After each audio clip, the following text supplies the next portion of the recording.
Hello, everybody. A salute, a second salute, and it's Memorial Day. So, without being disrespectful, I give my audience a double salute, which is the highest form of praise you can get on this show.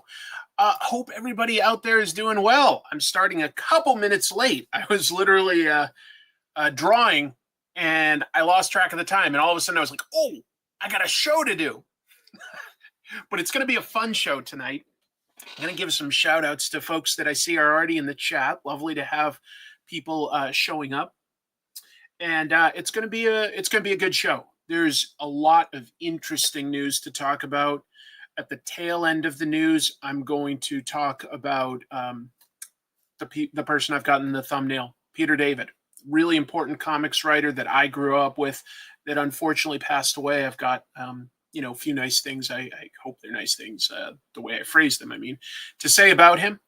And we're going to also look at some of the comics that came out this week, which were pretty diverse for me. Everything from like a new take on Superman to, Dark Horse's Robo Wolf, 80s inspired aesthetic comic. And, just some creator-owned books like Redcoat that I'd like to talk about, maybe The Ultimates, just a few things that I'd like to do. And if there's time, I'd like to work on that drawing that I was doing. I was drawing Spider-Man 2099, Miguel O'Hara, co-creation of the amazing Peter David. Let me scroll up and give some shout-outs as quick as possible. I'm just going to rattle through these, okay, folks? We've, as always, GT Key Comic is one of the first ones in here. Hello. Hey, Steve, giving me $2 towards some sugar-free Mountain Dew Baja Blast. I appreciate it. Let's see. Yep, we'll be talking about that tonight. Dr. Shoebill. Hello, Derek. Hello, Sherb. Wonderful people. Wow, and the chat's going really fast now, so I'm just going to have to kind of go quick and just say that I appreciate you all being here. I appreciate the lurkers. I appreciate those of you who are watching this on the rewind. It means a lot to me. This is going to be a good crowd tonight. This is Erwin Papa. He's got a Kickstarter going right now, Sewer Boys 2, Sewer Boys with a Z. Owen's Reviews got some nice things to say about Peter David's impact. I'll definitely be talking about that. Yeah, great. Thank you all. I would say my Memorial Day is, it's just sort of a normal day for me. But yeah, hanging in there. I can't catch all of this. John, I hope you're doing well. Nice to see you. Moritaka, lovely. If I've missed anybody, it's just because things are going so fast. Yeah, I do. You know what? I forget to say this, but tell you what. If you've got a second to hit the like button right now, I appreciate it. It sincerely helps the channel. The more likes you get, the more comments you get, the more YouTube pushes your episode out to new people. And that's always helpful for any channel. So I would appreciate things like and subscribes. Whoa, another super chat. Peter David is praised for exploring character psychology and portraying realistic struggles, including mental health, in superhero stories. No question. He always took that seriously. Even though he was a guy that had a big sense of humor, he definitely took mental health issues quite seriously, especially, well, I was about to say especially in Hulk, but you know what? I can think of good examples in Captain Marvel as well. All sorts of things. Supergirl, Aquaman had some interesting stuff. But I appreciate everybody being here. Let's see. What can we do? How about news? I think that's a great place to start the show. So let me bring up a file for us. Share screen. Yeah, it's like I haven't done this in a minute. Oh, tell you what, I'm gonna give one other piece of business. I did a mailbag episode on this channel of all the cool indie books that folks have sent in, gave my honest first impressions and real-time reactions. And I've got that episode up here with links if anything there catches your eye. But I think indie comics often has some of the biggest passion in comics and some of the most unique ideas. So I just want to shout that out as well. All right, so we've got the thumbnail. Great. Let's move on to the first piece of news. I think this is kind of fun. All-Star Superman is one of my favorite comics, period. And it's getting an audiobook. An audiobook, which I think is kind of cool because if you go back to Superman's history, very early on, he got a radio program, and that added an awful lot to his lore. Really, really cool stuff. But anyway, so an audiobook is kind of similar. So it's going to be available. It's a new recording in a collaboration with Penguin Random House Audio, who ironically, of course, also distribute comics like Marvel Comics, and then DC uses Lunar. But yeah, DC's partnering with Random House Audio, and this is something that will go on sale June 24th. So just shortly before the movie. Getting that out to hopefully a new audience. Yeah, Grant Morrison, Frank Quitely, what a team. They've done some great stuff together. Beyond All-Star Superman, I recommend We Three and Pax Americana. Am I remembering the title of that right? I think I am. Fact check me, folks. But great team together. It's adapted for audiobook listeners by Megan Fitzmartin, who I guess has done stuff like this before. And we've got cover art here by Frank Quitely, full cast of 25 voices, original music, sound effects. It's like listening to an old-fashioned radio play. Thank you, Steve. Wow. Appreciate all the support. Let's see. Please take care of yourselves and practice self-care, even if it is treating yourself to reading Junji Ito. Remember, you are not alone. That's really nice. That's really nice. Right, Flex Mentallo, because they did some...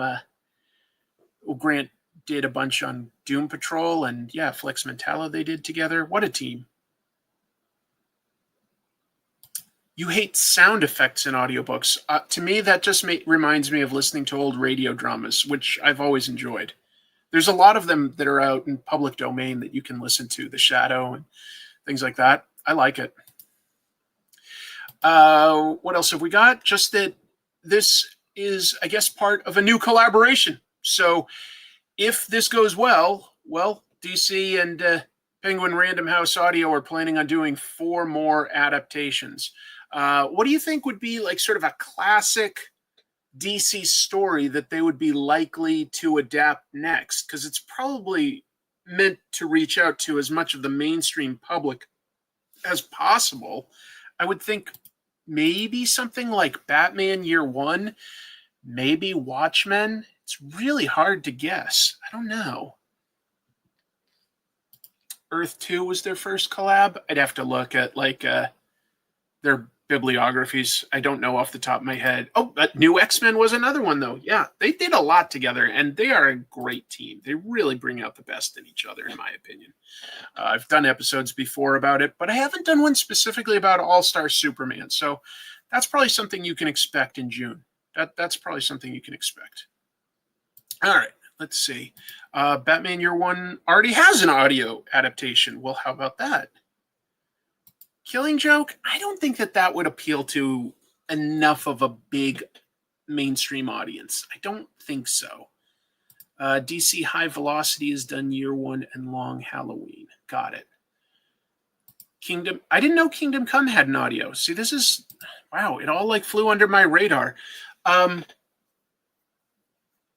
I think that if you could do one that's very funny, that would fill a little bit of a niche at first. And if there's one that you could take that's a true crime type story, like people obviously love podcasts about true crime. If you could have a comic in that vein, I think that would make for a good audiobook. In Japan, there are drama CDs for mangas. I didn't even know that. Although I will say that when I go to Japan, it's impressive how places like Tower Records and Tsutaya still seem to be selling plenty of music, and I love it. Seems like they like music more than we do, or at least the physical stuff. Well, I'm going to move forward. Absolute Catwoman compared to John Wick and Ethan Hunt. Who can beat those characters? Nobody. Like they just always win their fights, right?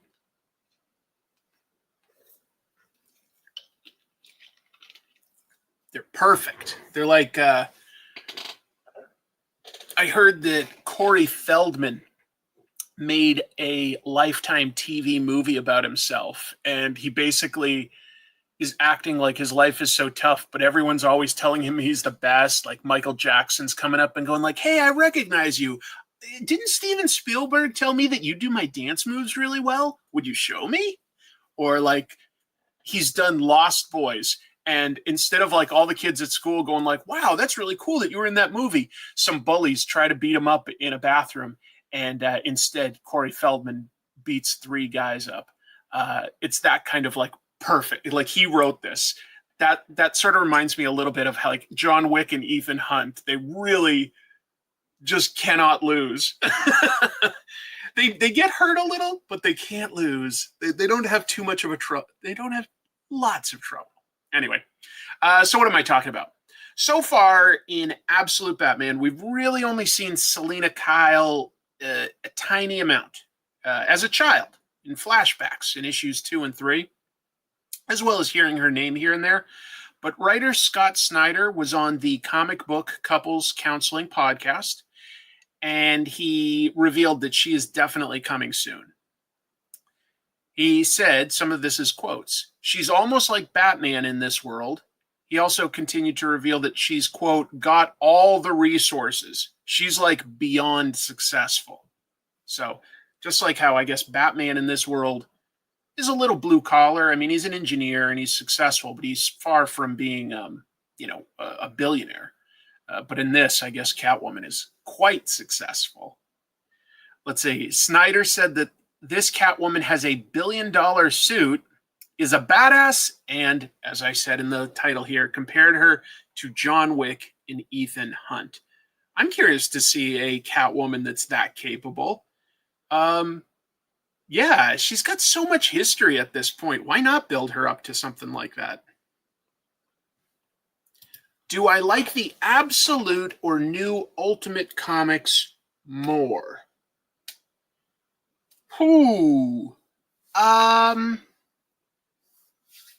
Probably the Ultimate comics I enjoy a little bit more as their own line, because I think the Ultimates is the best, and Ultimate X-Men and Ultimate Spider-Man are both very, very good.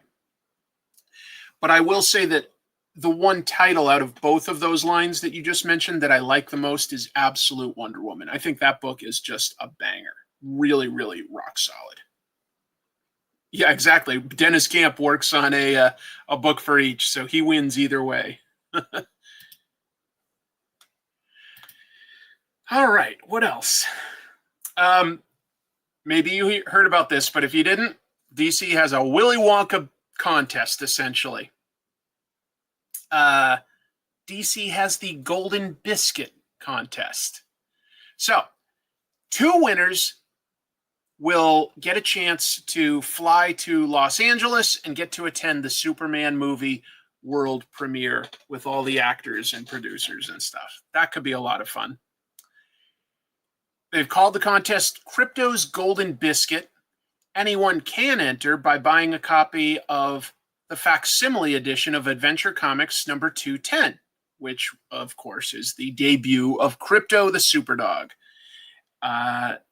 Let's see, 2 copies out there will have a golden ticket on the interior cover. So I assume that means this is either like in a poly bag or it has some sort of protective film that you'd need to peel off that like the store owner's going to watch out for. I don't know. But there's got to be something there to sort of protect it. Or maybe you have to scratch it off. I don't know. They didn't really explain.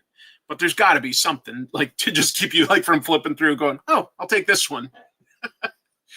To be clear, like most contests like this, you don't actually have to buy the book to enter the contest.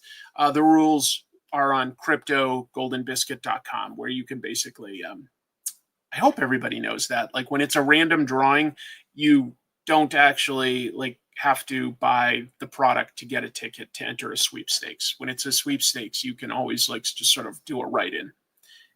I don't know why that is, but that's just the rules.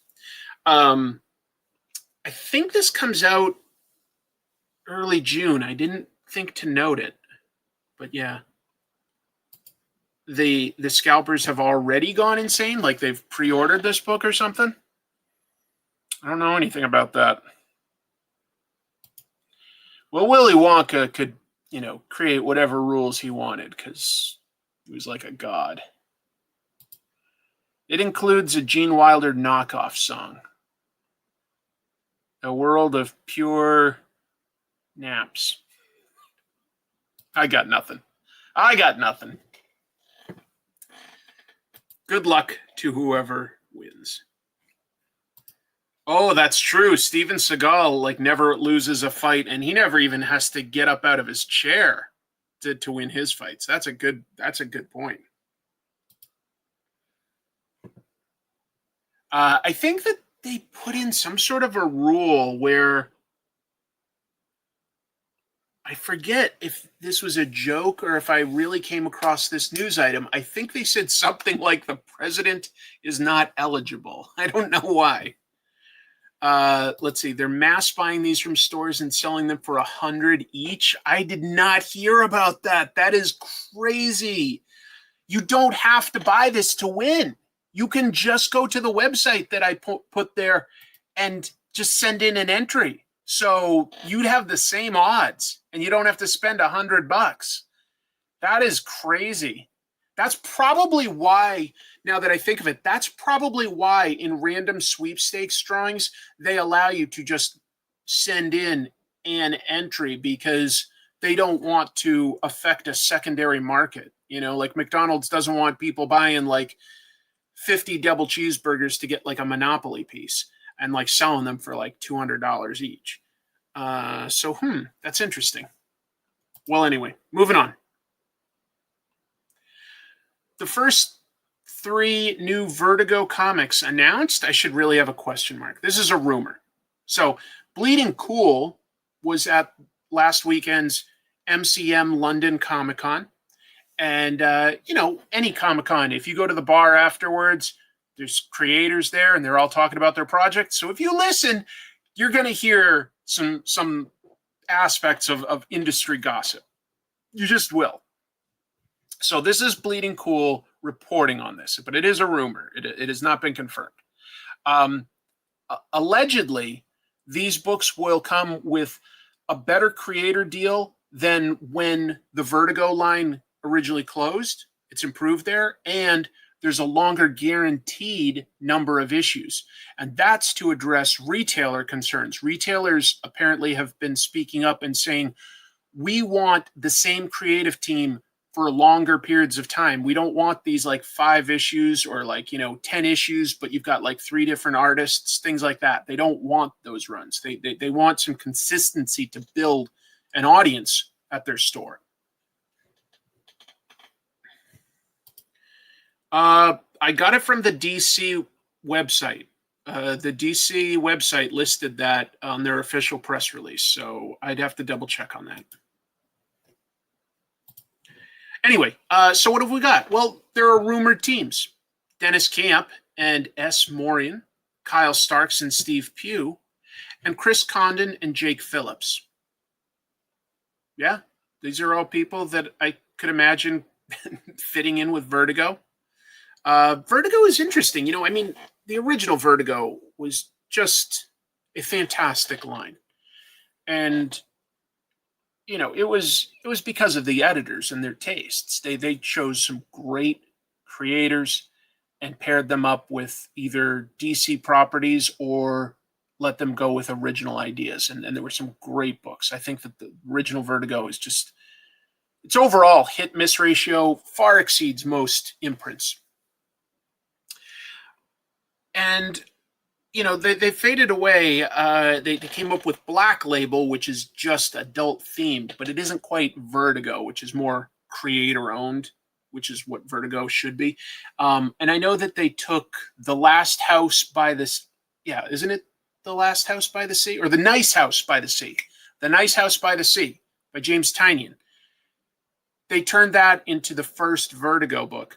But other than that, we haven't really heard anything throughout 2024 or 2025 about Vertigo. So I'm definitely itching to see what they do. Dude, Jake Phillips is legit a great talent in his own right. It's incredible that he's the son of an incredible illustrator. But there definitely is a nice history in comics, and you could call it, potentially nepotism, but there's a lot of really talented sons and daughters. I think that John Romita Jr. is definitely a super successful artist. I'm a fan. I know, beauty's in the eye of the beholder, so not everybody loves it, but huge success. And his father is just, a powerhouse juggernaut. But the Kuberts, right? Joe Kubert has his sons and now his granddaughters and stuff. It's just amazing. You're mad at me for saying Jake instead of Jacob? Okay.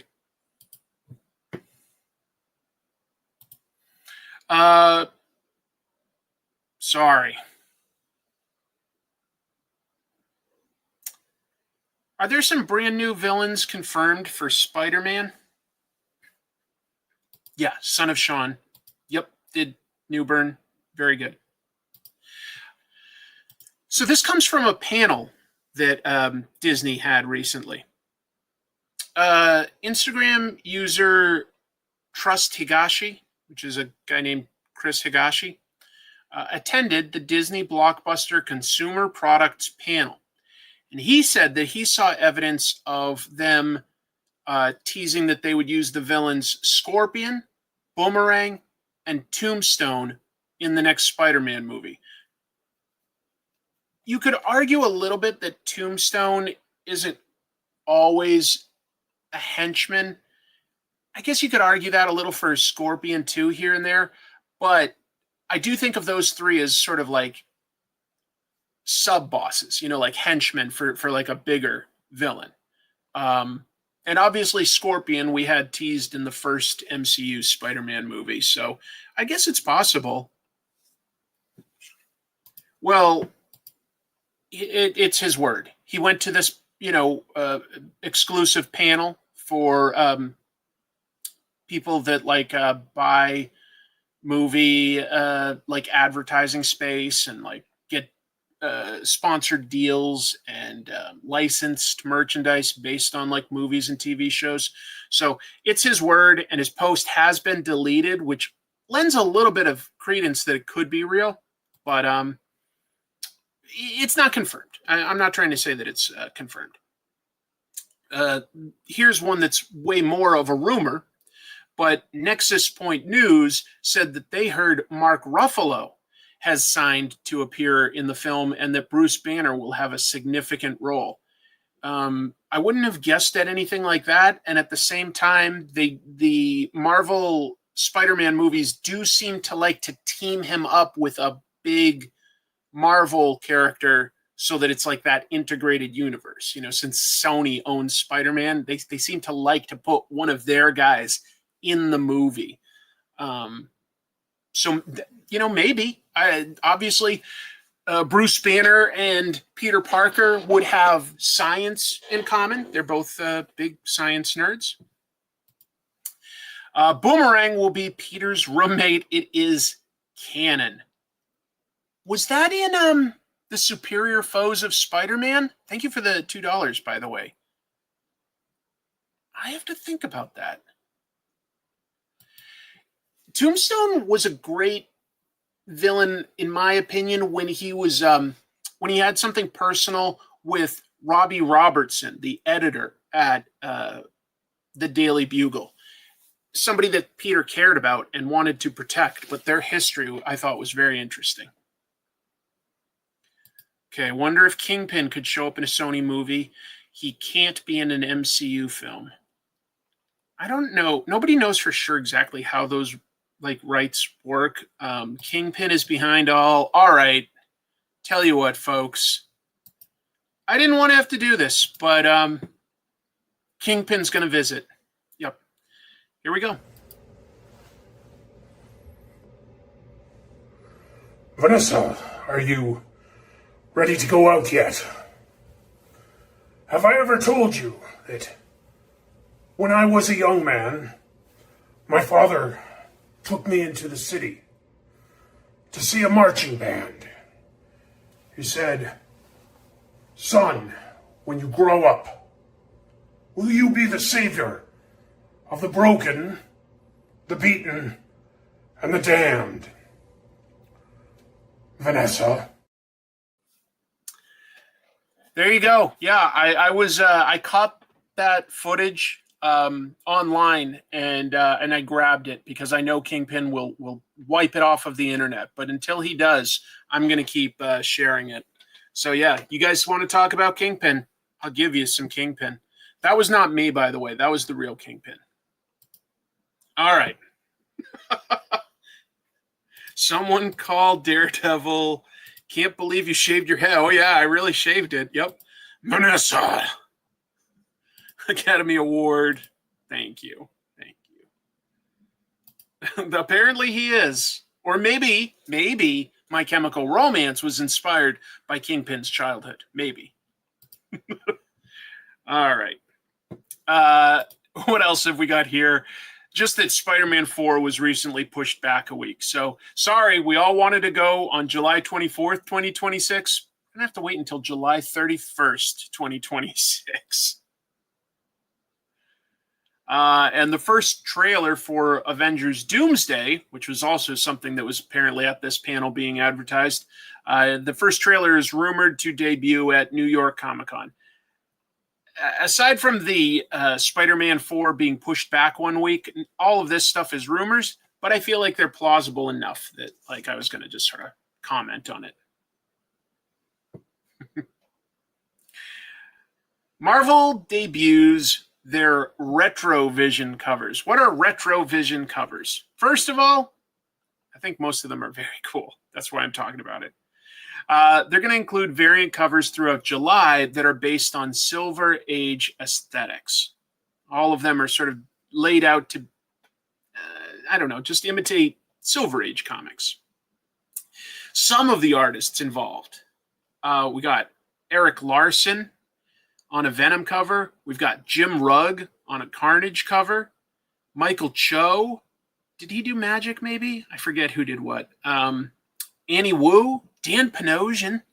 We've got Scott Koblish. We've got Dan Jurgens. Mike Allred doing the Red Hulk cover. That one looks great. Nick Bradshaw on Captain America. Wes Craig. Bunch more. Variant covers are just a part of our industry now. All the publishers do them. It lets you pick and choose. And you don't know which one's going to be the valuable one. But if you don't care about investing in them, I am starting to find variant covers fun. If I can get a variant cover at the regular price by an artist that I really like, or just the cover captures me, and I have a choice between 3, I'm not against that personally. That doesn't feel like a bad gimmick to me. Now, if they're sort of trying to make you spend more money or something, not for me. But I don't mind the variant covers. I really don't. Yeah, you can... that is cool, isn't it? Even when it's small, you can sometimes tell who's who. Cho is Cable. That makes sense. I can tell as soon as you said that. Yeah, Leonardo Romero's doing some. Hey, you don't have to care for all of them. I don't care for all of them, to be clear. I'm not going to sort of pick and choose. I will say that, I like the Eric Larson, the Jim Rugg, and the Mike Allred ones a lot. Those are 3 that I really like. Okay, you don't care either. You buy volumes. Totally get it. Thank you, I appreciate that, Mango Do. I appreciate that. That was a fun opportunity for me drawing a Vampirella official variant cover. That was a fun opportunity. What else have I got to say about this? Anything? There's going to be 22 covers. That's across a whole month. Characters, well, you can kind of see a bunch of them here. Venom, Captain America, X-Men, Magic, Storm, Phoenix. Oh, the Phoenix one I didn't put in here. The Phoenix one looks actually pretty cool. Oh, no, this is the Phoenix one with Cable, the by Michael Cho. That's it. Deadpool, Red Hulk, bunch more.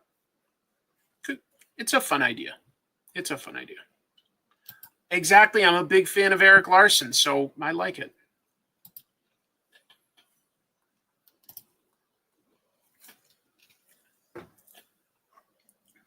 The days of just getting our comics and finding out what happens in them are gone. Now every publisher sort of teases what's coming up, and Marvel is teasing. Well, they've been teasing that Thor is going to die for actually a long time. It feels like it's been a year now. They've had the story and the ads saying, like, even an immortal can die. So, like, we kind of knew that something like that was going to happen. And at the same time, that they're never going to permanently kill off a main character. Yeah, that's all it is. So, moving on. No. So let's see what they're trying to do here that we know. The Immortal Thor has been building up to an event teasing the death of Thor by issue 25. That's just a couple months away. Oh, yeah. Yeah, he's definitely died multiple times.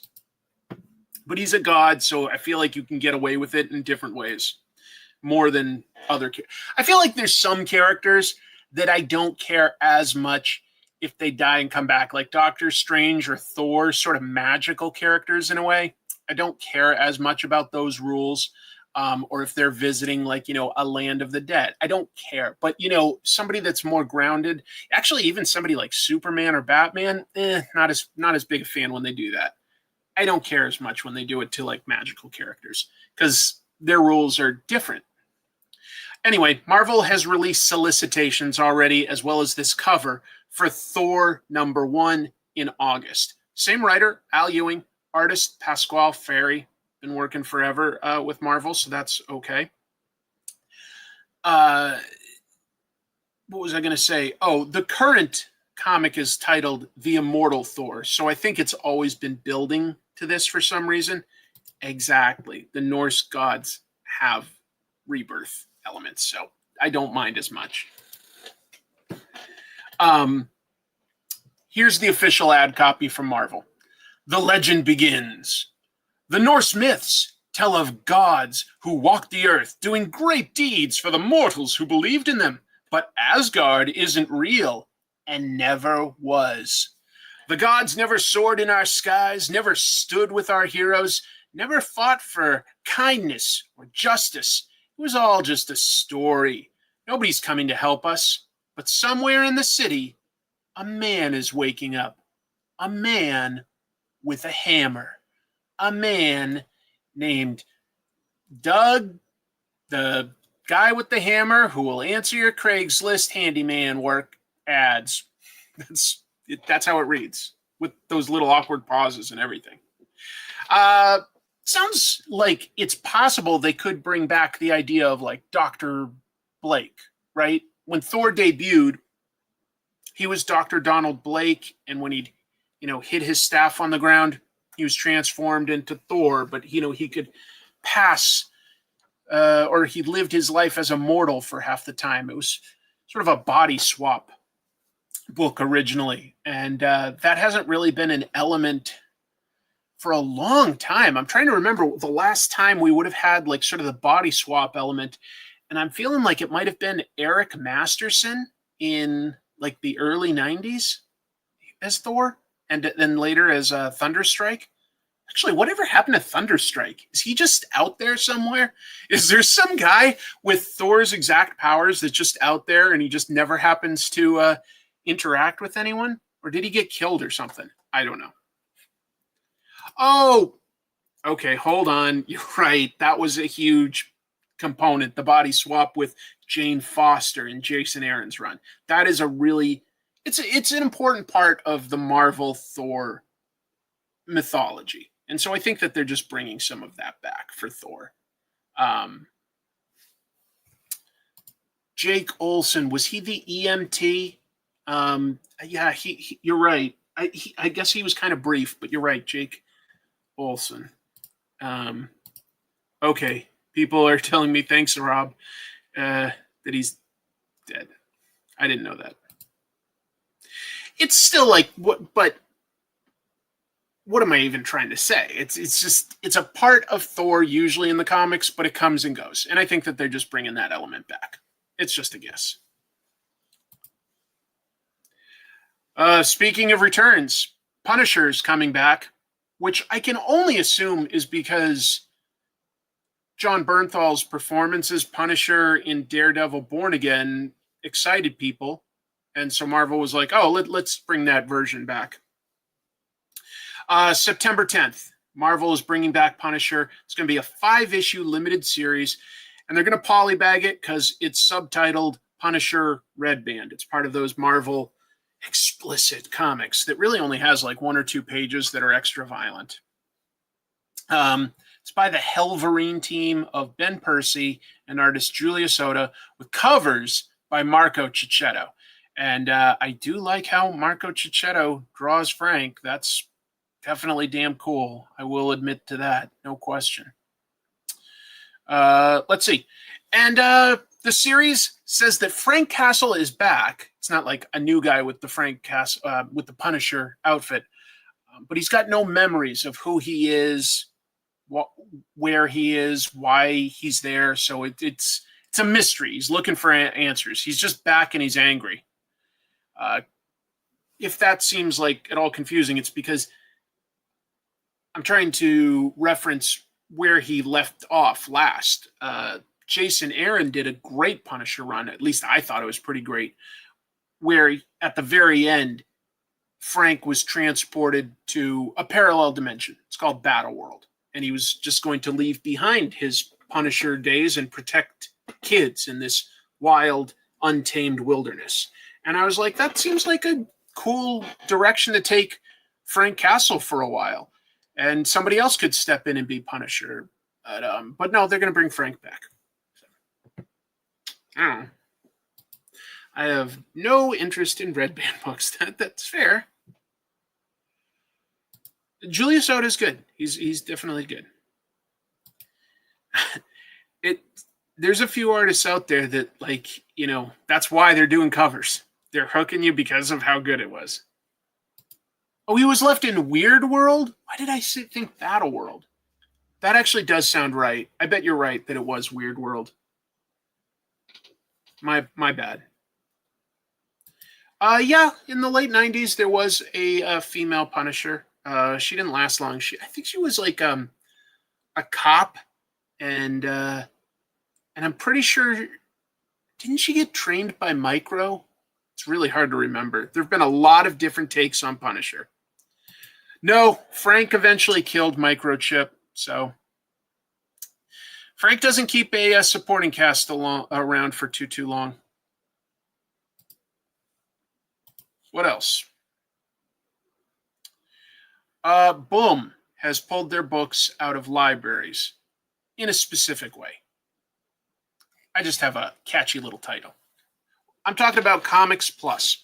So that's an app that lets libraries lend out digital comics from publishers. They've got like Image, they've got Dark Horse, Dynamite, Oni, Mad Cave, I think Yen Press, I think Tokyo Pop. They've got a bunch of publishers. And there's several library apps. The one that seems to have the most, I think, is Hoopla. But there's another one that I'm not thinking of right now. But Comics Plus is a big one. They updated users that things are going to change this week from Boom, and they wrote specifically, last summer, Penguin Random House acquired Boom Studios, which is now part of the Random House World's portfolio of imprints at the Random House Publishing Group. Unfortunately, Penguin Random House doesn't support the unlimited access nor engagement models that Comics Plus requires to serve our library and school customers.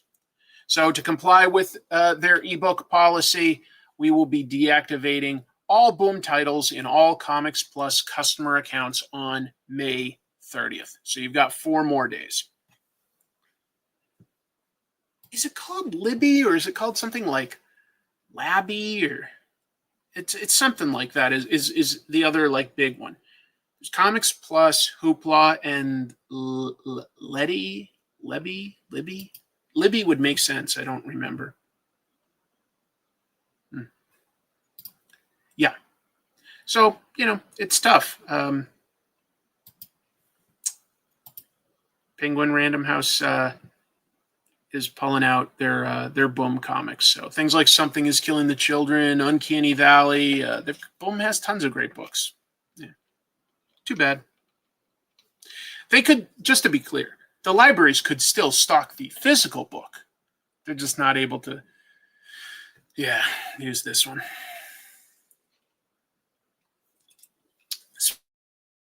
House. This was huge. They ended their relationship with Diamond. I'll explain. Lobby. Thank you, EJ. Thank you. I appreciate that. Lobby. All right. So, Libby. Okay. I can't keep up. Where was I? I need more energy for you folks. All right. So Penguin Random House, they handle the distribution of getting a lot of comics publishers to comic stores these days. Here's a graphic. Distillery, Valiant, IDW, Boom, Dark Horse, Tokyo Pop, Marvel. That's a bunch of them. There's a few more. And until now, what they've allowed is that even though they're the main distributor for these publishers, they've allowed comic book stores that want to just keep ordering through Diamond, they can order those books and Diamond orders them. There's just no real discount. But you could still, like, if there was a store that was like, I don't want to change. I don't want to go to like 3 or 4 different ordering systems. I like having one ordering system because I've been doing it for 20 years. Fine, you can keep ordering through Diamond. You just won't get the same discounts, but you could keep ordering these things, and Penguin Random House would fulfill it to Diamond, who in turn fulfills it to the comic stores. Well, Penguin Random House said, no, now we're going to handle all our own comics. Always good to see you, Christopher, Bronze Age Nerd. Christopher has a great show that starts a little after mine, 8 p.m. Pacific. On this channel, Bronze Age Nerd. Really good show. So, this week, Penguin Random House told stores it's all ending. That happens today. Today is the last day a comic book store could order from these publishers through their Diamond account. Tomorrow, if you want any of these books, like if you want to order a Marvel title or a Distillery title, you have to order it through Penguin Random House. That's the only way it works now. And that said, doesn't seem like that bad of an idea because, boy, oh boy, does Diamond look like it's just cratering. It looks like it's just collapsing. I don't know what... I feel bad for the publishers that are still using them because there's just no sense of whether it's going to continue and be business as usual or what. They're just not being transparent and clear with their intentions, the new owners. They're just not being clear. Yeah, previews would be super thin, you're right. Diamond was around for a really long time, but they got complacent and they're collapsing. I mean, there's still a lot of assets and it could be turned into here's one last point I'll make to this. There's no update yet on how this will play out for Diamond UK because that's the distributor for many of these publishers in Europe, and that hasn't changed. They're still a very efficient, profitable division of the company. So will they continue to get to distribute these books? It seems like it, but who knows? Who knows? All right, let's go with some fun stuff. I'm a big fan of artist and writer, letterer, James Stokoe. I loved reading Orphan and the Five Beasts. He's done one of my favorite IDW Godzilla books, The Half-Century War. Did Aliens Dead Orbit, one of my favorite Aliens comics. Just somebody that I like. Really wild style. It's up my alley. So when he's got something new, I want to talk about it. And for this, let me get back to where I was. Dark Horse announced that he is bringing back another chapter of Orphan and the Five Beasts, and that's his Kung Fu comic. There was a few issues called Orphan and the Five Beasts. This is called Orphan and the Five Beasts, Bath of Blood. Here's the official copy from Dark Horse. Orphan Mo, that's the main character, is back after having dispatched 2 of the 5 beasts tasked to her by her late master. The hunt begins for the 3rd. But Mo isn't the only one following the trail, as a whole new cast of eccentric and dangerous players arrive to join the fray. If you have enjoyed a specific manga, Fist of the North Star, this is kind of like that.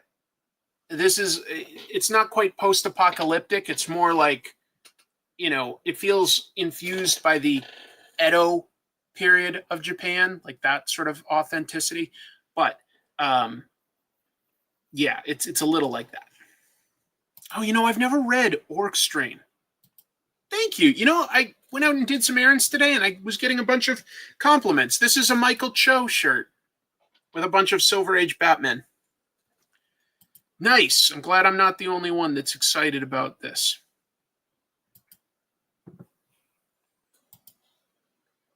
Orphan and the Five Beasts, Bath of Blood, #1 of 4, is going to arrive in comic shops September 24th, $4.99. So price is the same. Am I stoked for Stokoe? I absolutely am. Yes, I said it earlier, but it bears repeating. Please hit the like button. Oh, very late. Thank you so much for your time. Just wanted to put that on people's radar.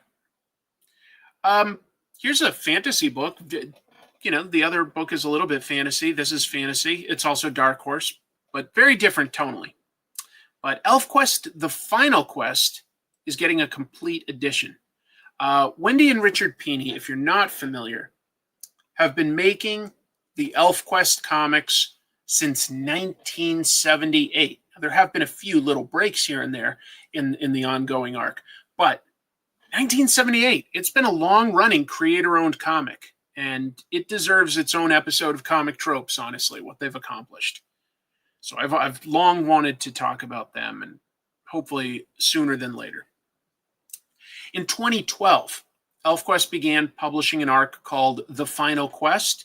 That was published at Dark Horse, and it ran through 2018. That was the last new ElfQuest we got, was 2018. So it's kind of wild to think it's already been like 7 years or so since new ElfQuest. But yeah, it's going to be compiled into a 624-page hardcover that's hitting shelves February 10th for $69.99. Wow. Yeah, I'll move on to the next piece, but $70, but yeah, you get almost 600. I mean, 600, more than 600 pages. That's a decent value for your dollar. That really is when you think about it. Hey, Denmark, we got all sorts of international viewers tonight. That's great. Read the original ElfQuest last year. Loved it. Would love to see an ElfQuest Comic Tropes video. Well, I would like to do one. I would really like to do one. Plus, their story of how they met is also awesome. If you are curious about that, I've got an episode on Comic Tropes about the letters pages in comics. And there's a huge section there on how Wendy and Richard met. Moving on. I'm stoked about this. Powers is returning. Powers is back, baby. So, Brian Michael Bendis, Michael Avon Oeming, co-creators of this, they're publishing 12 new issues through Dark Horse to celebrate the 25th anniversary of their iconic series. It's going to be called Powers 25. If you haven't read it before, Powers follows detectives assigned to Powers cases, crimes that involve super-powered heroes or criminals. It's a world full of them. So they've got cops that are specifically tasked with crimes involving superpowers. It's really cool. Here's the official take, or the official ad copy from the promo copy from Dark Horse. This new tale is a fun, dangerous adult look at a world of heroes through the eyes of Special Homicide Officer Detective Cutter and her brand new partner and the first power to ever make the Powers division, Mobius Moon. Under the watchful eyes of legendary captains Dina Pilgrim, original character, and Enki Sunrise, the new detectives run through a minefield of all new dangers. A new unsolvable Powers murder has Cutter and Moon questioning everything about the world and their place in it. Folks, I think that like some of the best stuff Brian Michael Bendis does is crime comics. Another thing he does really well is his autobio comics, but crime, he's really got that down. He was a great fit for Daredevil in the Marvel Knights era. Powers is one of his better books, but Jinx, Goldfish, great books, really, really good. Each issue of Powers 25, by the way, will feature new art from Dark Horse creators, people that have made an impact at Dark Horse.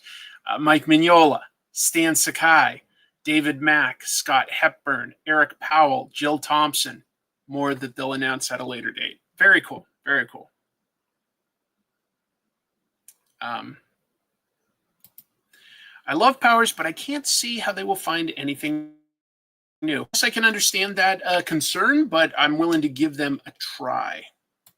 Well, not everybody here is as into Powers as I am, but here's somebody that is. So, yeah, Powers is one of my all-time favorite comics, and Bendis is my favorite writer in comics. Wow, that's saying a lot. That's saying a lot. Recently became a fan of Omi because of William of Newbury. What a great book. What a great book. Geez, I should have Mike back on the show. That would be fun. I'll have to reach out to him. Love Brian Michael Bendis' cover with David Mack, loosely about Mack's time with the State Department. Mm-hmm. Oh, I never read Scarlet. I hope it was good. No, it wasn't Netflix. It was one of those like early, I think it was the Sony PlayStation streaming service, if I remember right.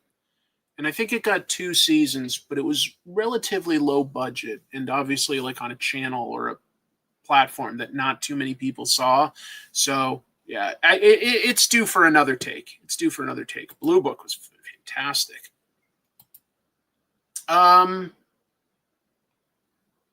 Is Phenomena the one about the girl whose parents were criminals? Or am I thinking of a different book? PS Video Store or whatever? Yeah. Okay. I'm glad I remembered that. Jeez. Yeah, it does. It's true. Image, Icon at Marvel, DC, and Dark Horse. Yep.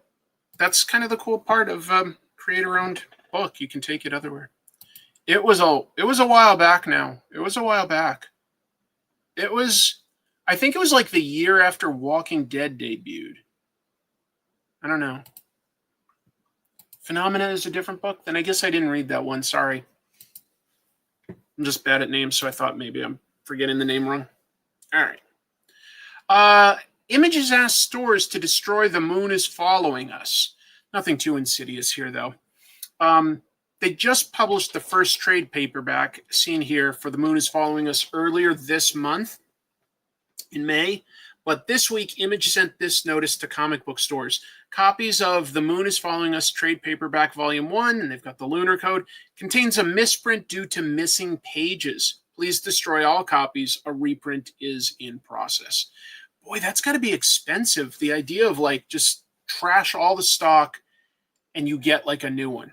I mean, yikes. You just halved your profit, right? Maybe more than that because maybe less people order the next one or something. Well, I guess they just get it. I flipped through a copy that was at my comic store and I couldn't quickly tell which pages were missing. And then I was just like, isn't this supposed to be? He's like, oh yeah, that is supposed to be destroyed. And I was like, yeah, no worries.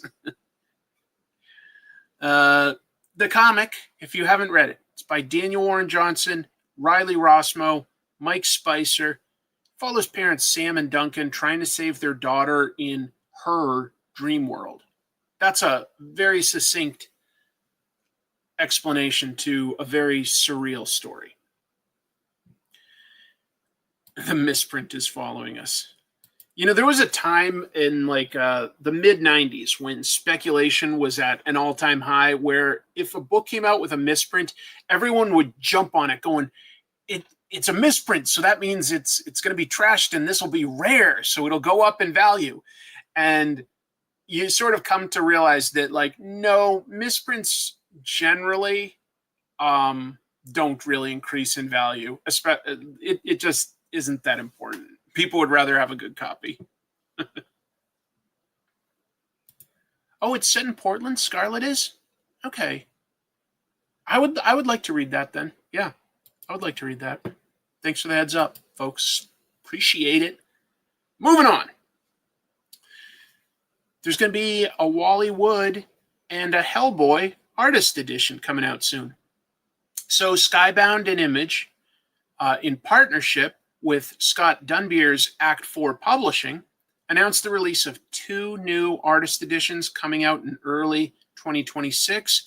Wally Wood's EC Stories artist edition, and it's, I guess, expanded from some sort of previous versions they've had, and Mike Mignola's Hellboy in Hell, Book 2. So, right on. The Wally Wood book lands in January. The Hellboy book lands in March. If I was wealthy, I'd be getting artist editions up and down, especially the ones that Scott Dunbier has overseen when he's been at places like IDW. You get to see the black and white art at its original scale. You get to see any sort of like notes or sketchiness and stuff. It's just a fascinating way to try to understand an artist that you really like or respect. And yeah, but original art and artist editions both fascinate me personally. Love, and boy, this Wally Wood one. These are 2 artists that I absolutely adore. It's weird since sports cards, era cards, can be valuable like that. And I think that that's what people assume with comics. And here and there it can be, but mostly they'd rather have the corrected version. Wally Wood is the greatest. And I still owe people another 1 or 2 chapters on Wally Wood's life and work history. Yeah. Wallace Wood, I think you could argue, you could definitely make a case that he was the best inker in comics because he was just such a great artist in and of himself. And when you see something that he's inked, he puts a good amount of himself into it, and I think brings up the caliber of the book quite a bit. I've seen his inking on stuff from Superboy to Daredevil on other artists as the illustrator, and it really impresses me, like what he's added. Yeah. Been getting into Hellboy and the Mignolaverse for about a year now. I've been enjoying it. It's fantastic. It's just great. Thank you for dropping in. Yeah, isn't that a great cover? It's really fun. I couldn't afford the Wood Artist Edition in 2014. I do have the Artisan Edition version. Very cool. Very cool. You have my respect. What else? If I had the funds to sort of like not have to worry about my day job, just do this. This is the kind of thing I would want to do. I like Brad and Lisa, the hosts of the Comic Book Couples Counseling Podcast. They're going on a road trip. So, hosts Brad and Lisa Gullickson will take their comics podcast on the road, visiting comic book stores and creators on the way to LA. They're somewhere in the Virginia area. So, East Coast to West Coast. The trip is going to begin July 12th at 4 Color Fantasies in Winchester, Virginia. That's going to be the final day of, they've got this huge opening summer sale that like goes for like at least a week, I guess. And that's the final day of that. So as they close out, they'll be present, interview like the shop owner, recap the event. Then they're going to go across the country. They're going to be stopping at, key comic book stores, talking to comic book creators on the way. For instance, Jason Aaron, I guess, is a big fan of the podcast. They'll be stopping in the Midwest at Jason's place. They'll get some barbecue together, do an interview. And here's the finale. The show will end its journey at Now or Never Comics on Tuesday, July 22nd, just days before the San Diego Comic-Con. And they're going to have a 7 p.m. live interview with Daniel Warren Johnson at this store, Now or Never Comics. So if you're in the San Diego area, whether you go into San Diego Comic-Con or not, July 22nd, 7 p.m., Comic Book Couples Counseling Podcast, interviewing Daniel Warren Johnson and broadcasting live. Yep, Four Color Fantasies, where this starts, is Eisner nominated. I think that they won the Eisner for having the best store. They've won a bunch of awards. It's a good store. Handyman was fixing my kitchen light. Sounds familiar. Hey, these folks are doing really well. They clearly have a lot of passion for comics, and they've got a good dynamic because it's like two of them that both know their stuff about comics. And so when they do their interviews with comics creators, it's a little bit more of a casual conversation sometimes than like when it's one-on-one, you almost have a pointed, I'm asking you a question and I'm going to give you time to like respond and hopefully fill the air. They've got a great dynamic, and I think that the comics community seems to love these folks. You know, they got to host the Eisner Awards last year or this past year, so I'm happy for them. They're very nice. I got to meet them at New York Comic Con. They were very, very sweet. Sort of related, because it's just like about comics as compared to being comics itself. There's going to be a documentary on Denis Kitchen. Denis Kitchen's a really important figure in comics, I think sometimes overlooked. A Kickstarter just launched to finish a documentary on underground comics artist and publisher Denis Kitchen. And unlike that sort of weird Stan Lee documentary that was asking for like, I don't know, what was it, like $300,000 or something? These folks just wanted a few thousand. They hit their goal like right away. All the other sort of extra right now is just going to sort of stretch goals and to like make the documentary that much better. So I think it's a lot more interesting and on the level, and you know you're buying into something that's already been funded. So this is going to have interviews with people like Dan Clowes, Alison Bechdel, Noah Van Sciver, Eddie Campbell, many more artists and comic book historians, as well as, of course, Denis Kitchen himself. They've got archive material from people that he's worked with in the past that are no longer here with us, like Harvey Kurtzman or Will Eisner. You know, really great people. If you don't know, Denis Kitchen is well known for two things, really. The first, Kitchen Sink Press, indie publisher, published comics by people like Will Eisner, as I just mentioned earlier, Alan Moore, Robert Crumb, Charles Burns, Art Spiegelman, Trina Robbins, a whole wide variety of cool indie and underground creators. Really, really good.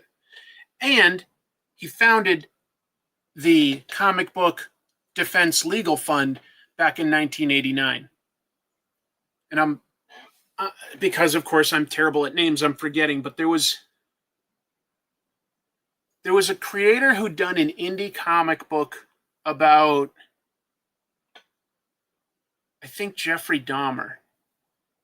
And he was getting sued for indecency because it was sold at a comic book store.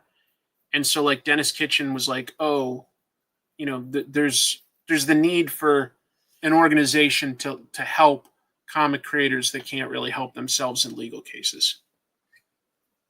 Oh yeah, both really big things. Publisher, creating the Comic Book Legal Defense Fund. Oh, you saw him speak at a library. That's a cool opportunity. Yep. Published Durf Backdurf. I'm a big fan of Durf Backdurf's books, so that's really cool. Mm-hmm. Yeah. So I admire him. I think a documentary on Denis Kitchen would be really, really interesting. I believe, if I'm remembering right, I didn't think to double check this before the show today, but I think Kitchen Sink Press even sort of took over Tundra Publishing when Kevin Eastman sort of decided to get out of running his own company there. Here's the link. If you folks are curious, you can always pause it and check that out. But it's called Oddly Compelling, The Denis Kitchen Story. Denis spelled with one N. So let's get to this last piece of news, and it's sad for me.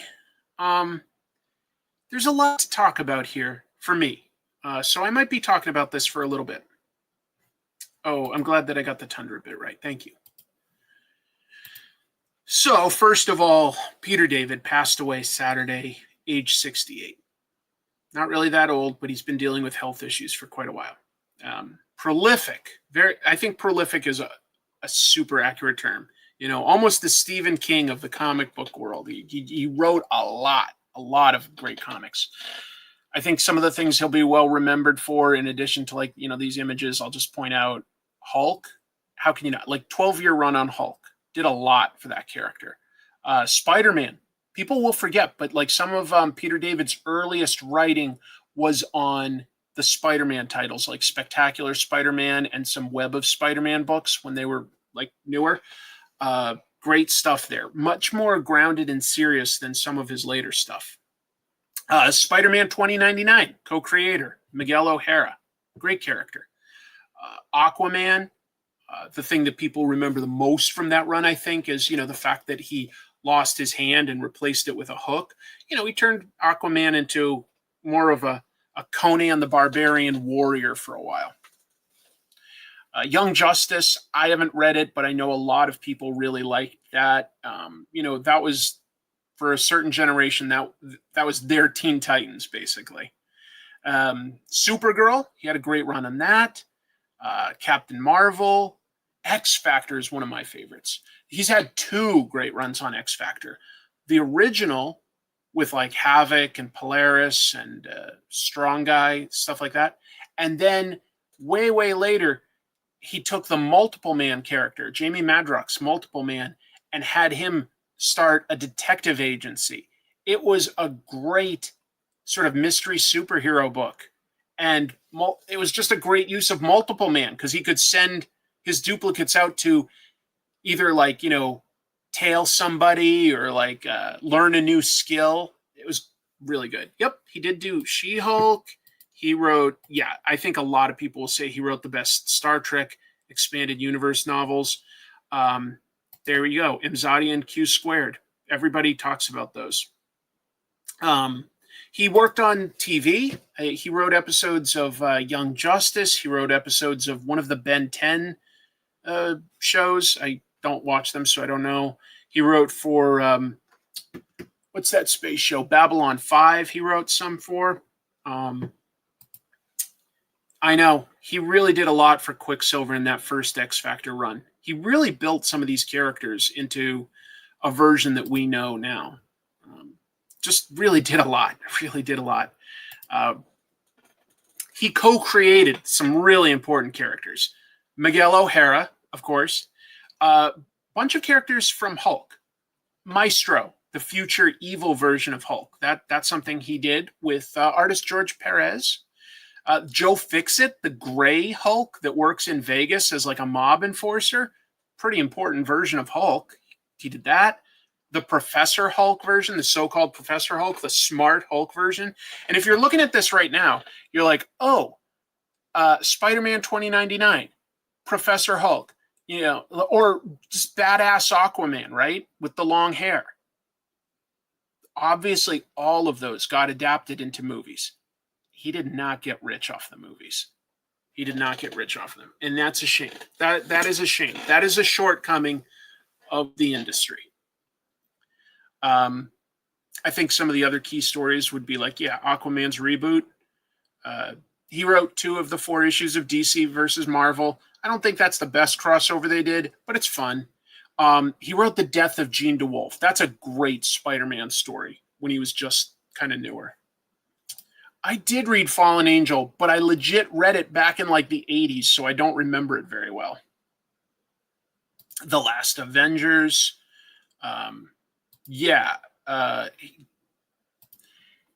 If you've read comics for any amount of time, there's an excellent chance that even if you didn't know who Peter David was, that you read some of his comics when you were growing up. There's just an excellent chance that you did because he wrote a lot and he wrote some really good stories. He had recently been battling things like kidney disease. He had some small strokes. And the big problem for him and his family was that he'd had so many medical issues that Medicaid actually dropped him, which I didn't think was possible. But apparently, you do have like a limited amount of funds at a certain point, and Medicaid can cut you off from medical coverage.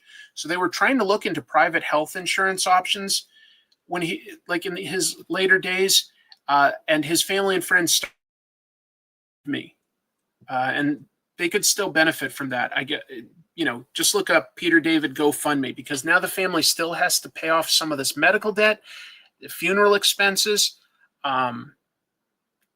Hopefully his wife, and I think he's got a daughter. Yeah, wife and daughter. Hopefully they get residuals. They will. Hopefully these residuals can kind of give them something moving forward. But in the short term, unfortunately, they have some big bills to pay. And what's sad about that is not purely how the comics industry took care of Peter David, considering all he gave them. In my opinion, it's a severe condemnation on the American healthcare system. I looked into this today because of this news article, and the number one reason for people becoming poor and in poverty in the United States now is new medical debt. Yeah, that's a real thing. We have insurance and stuff, but boy, it just doesn't always cover everything. It's so expensive that people, and you go into debt because what choice do you have? If you're faced with life and death, you're going to pay or get into whatever debt you get into because you have no choice. Of course, you're going to try to stay alive. Of course, you're going to try to be healthy. And it makes me a little upset. It makes me really upset, to be honest, because Peter David, with all of these things that I just enumerated, and many more besides, including creator-owned books like Sax and Violence with George Perez, with Spy Boy at Image, with all these things that he created, all the novels that he wrote, all the comics that he wrote, he should definitely have been more comfortable. And it's sad. It's really sad to me that in the very end he wasn't. I really hope that his family can sort of move forward. It's rough. It's rough. And I just wanted to point out a few of the comics, I guess, that I loved in that article. I think my favorite would probably be Hulk. And then second would be Spider-Man stories, just regular Spider-Man stories, like especially the ones in like the late 80s and stuff, mid to late 80s, really. And X Factor, his second X Factor in particular with Multiple Man. Yeah, I know. He really developed a lot. There's a lot of countries where you're either treated for free or treated for very little. My wife was unfortunately incredibly sick in January, and we happened to be in Japan. And while it's very scary to navigate a foreign system, the total cost for like 3 days in the hospital getting tons of coverage was like $5,000. And we even had travel insurance, so it actually paid that. So, but if we had to, we could come up with $5,000, right? But then she did 6 days in the American hospital. Like we got her stable enough to come back, and 6 days there, pretty much the same coverage, but it took 6 days to do the same amount of stuff. And the bill for that was like $60,000. I know that that's not, scientific, because like different situations call for different things. I'm glad to see so many people did appreciate Peter David like I did. He did have debates with guys like McFarlane and Eric Larson. I think he got along with a lot more people than he didn't. But he was actually like that. That's another piece of Peter David that was cool. He wrote a bunch of essays and analysis on the comics industry for like the Comics Buyer's Guide. The kind of stuff like if he was starting today, he'd probably be a YouTuber as well. He probably would. Yeah, it's a lot. It's a lot. And we're losing our health insurance at the end of next month. So we got to figure out what to do next. So it's a little scary because you really can't go without. But it's tough. I do remember the You Decide. Yep, but I digress. That was his column. He was my first Hulk writer, and even met him once. I never got to meet him. I wish I did. His death was a tragedy. The medical costs he couldn't afford to cover were an even worse tragedy. I guess that's sort of my point. I'm trying to be positive in some regards. You know, he created a very large body of work, and a large body of really solid work. He was very consistent, in my opinion. Like, my biggest complaint for Peter David was just that sometimes I felt like he went a little too humorous. And honestly, that isn't that big a deal because I love good humor. I just felt like, okay, you know, not everybody has to sort of be the Chandler of the group. You know, not everybody has to have a good quip. But if the joke hits, I'll forgive it. So, and I think he's got a lot of great ideas, and he gave so much to both Marvel and DC. And when you think about it, Paramount, it's just a shame that I'll never get to meet him at a convention in the future. No. I was lucky enough to meet him a few years back. That's awesome. That's awesome, Kevin. I did like his sense of humor. So, like, when I say that, like, my biggest complaint is that, you know, sometimes I think he could have, it's just because I've read examples of him being serious. And I know that, like, the death of Captain Jean DeWolf in Spider-Man, it's a pretty emotional story. And it had, like, real stakes and real emotions. And sorry, I'm hooking up my camera. So if it sometimes pauses the stream for half a second.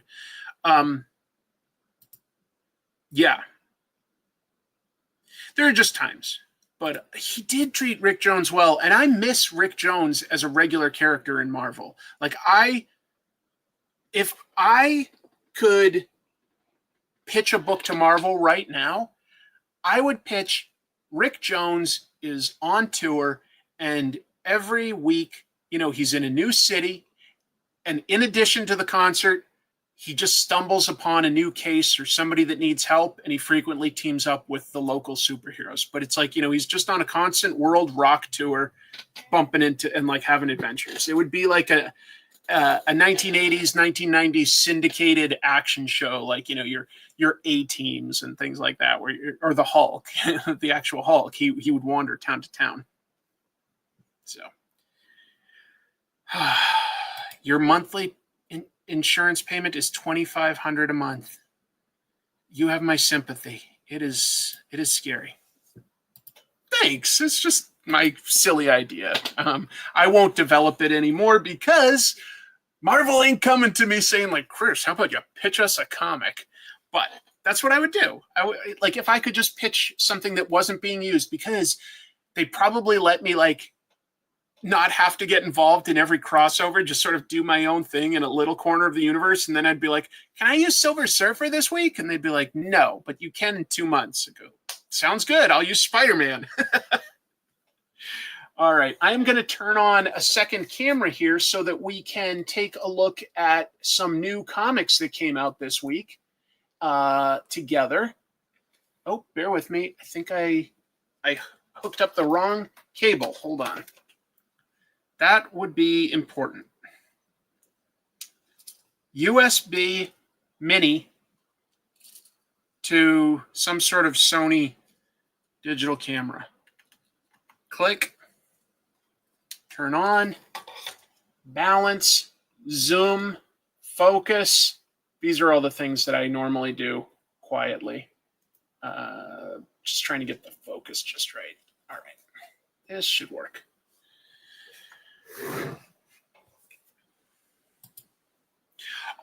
I'd much rather do some of my own creator-owned ideas. I've got tons of things that I would love to do as a comic. But we'll see. I'm going to see if I can carve out a little time this week specifically to see if I'm maybe able to get what I would consider a final pass on a one-shot story idea. And if I feel that I'm like comfortable enough with that, I'll get an artist and at least do a crowdfunding, if not pitch it to, you know, an Image or something. We'll see.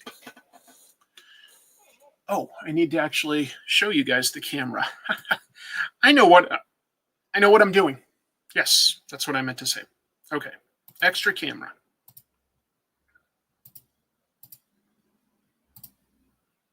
That's not what I meant. There. Like that. I'm not going to review absolutely everything that I picked up this week because I kind of picked up a lot. But I feel like a lot of these are sort of ongoing series that you've mostly heard my thoughts on, and that's not to say that I don't want to talk about it on a regular basis, but I don't always have something new to say. Because every time I talk about Fantastic Four, I'm like, this is one of the best superhero comics on the market, and you've either believed me by now or you haven't.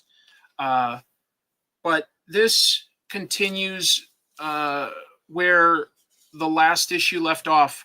The Fantastic Four are trying to basically reignite their powers by going to parallel universes and bombarding themselves with cosmic radiation, only to find that it isn't compatible and it isn't working. It isn't bringing their powers back. But this issue focuses on primarily one character, Valeria, the daughter of Mr. Fantastic and Invisible Woman, as she realizes that she has sort of come to exist in a world where she looks different. Her parents still exist, but they never became superheroes. And what she realizes eventually is that her brother, Franklin Richards, was still born a mutant with his powers, but without the Fantastic Four having their powers to sort of guide him and educate him and stuff, he just became this cosmic threat that's the little boy in that classic Twilight Zone episode that can control his family and the world, make it whatever he wants. He just makes everybody always happy and behave. It's a really scary thought. I said I wasn't going to review it, and then I sort of recapped it. It's great. I happen to have that one here. Winston is talking about Out of Alcatraz, which is a crime comic that I'm really enjoying right now. There it is. Issue 3 came out. Writer Christopher Cantwell, artist Tyler Crook, and Winston does the sort of the graphic design here for the titles and everything. And I like this. It suits the story in a great way, Winston, actually, because this is about real life escapees from Alcatraz, and it presupposes that they did survive and then just try to survive, staying off the radar of the police, but getting pushed into doing other criminal stuff. And this really strikes me as sort of a 60s-esque graphic that I would see on, say, a movie poster or something at the time. So that fits the era. But do I have a lot to say? It's a crime comic, you either sort of like the mystery or you don't. I don't want to just recap it. I really don't want to recap it, because the most enjoyable way to read this would be to read it all yourself. But I can just briefly show you the artwork by Tyler Crook. And, it's grounded, but a little cartoony, but that just gives personality to each character. You can definitely tell each character apart from one another. I love this angle. I know this seems simple here, right? This doesn't seem like much of anything. It's an establishing shot of the escapees being blackmailed by a rancher who knows who they are and can turn them in. And it's sort of shown from their point of view on a porch looking out at his ranch. And I don't know, I just thought that was a really interesting opening panel for a scene, as compared to, I think most people would have turned the camera almost 180 degrees and shown the rancher and our main characters, which is fine, but a little flat and boring. And to see how he's presented from their POV just gave this scene a really interesting, what kind of word? Unsettling beginning to a scene. So I think that beyond how great the painted look is and the style, I just love the storytelling itself. Tyler knows when to take advantage of a close-up on a character's face to look extra menacing and like really crop it so that he just takes up, engulfs the whole frame. He's always been great at showing sun dappling through leaves of different kinds on people in the foreground. Off-kilter is the word I was trying to think of. Thank you very much for just giving me that. Yeah, appreciate that. How would I have escaped Alcatraz? All right. I would have gotten a job in the laundry room, and I would have stealthily made a jacket that is really tall. And then one day I would hop on another criminal's shoulders. I'd put on the overcoat and go up to a guard and be like, "Hey, let me go." And the guard would be like, "Good Lord." And he'd be so scared of such a tall, imposing man that he'd just back off and let me go. I know, but if you've ever watched Tyler Crook's live streams on his YouTube channel, Mr. Crook, he can draw and paint very fast. So he's very confident with his work, and I really admire it. Welcome to the Rock. All right. The Ultimates gives us something that I feel like I haven't seen in a superhero comic in a little while, which is a bit of a debate between the team on what way to take things. Basically, the team had recently been obliterated and was saved by Doom, who in the Ultimate Universe is a severely traumatized Reed Richards.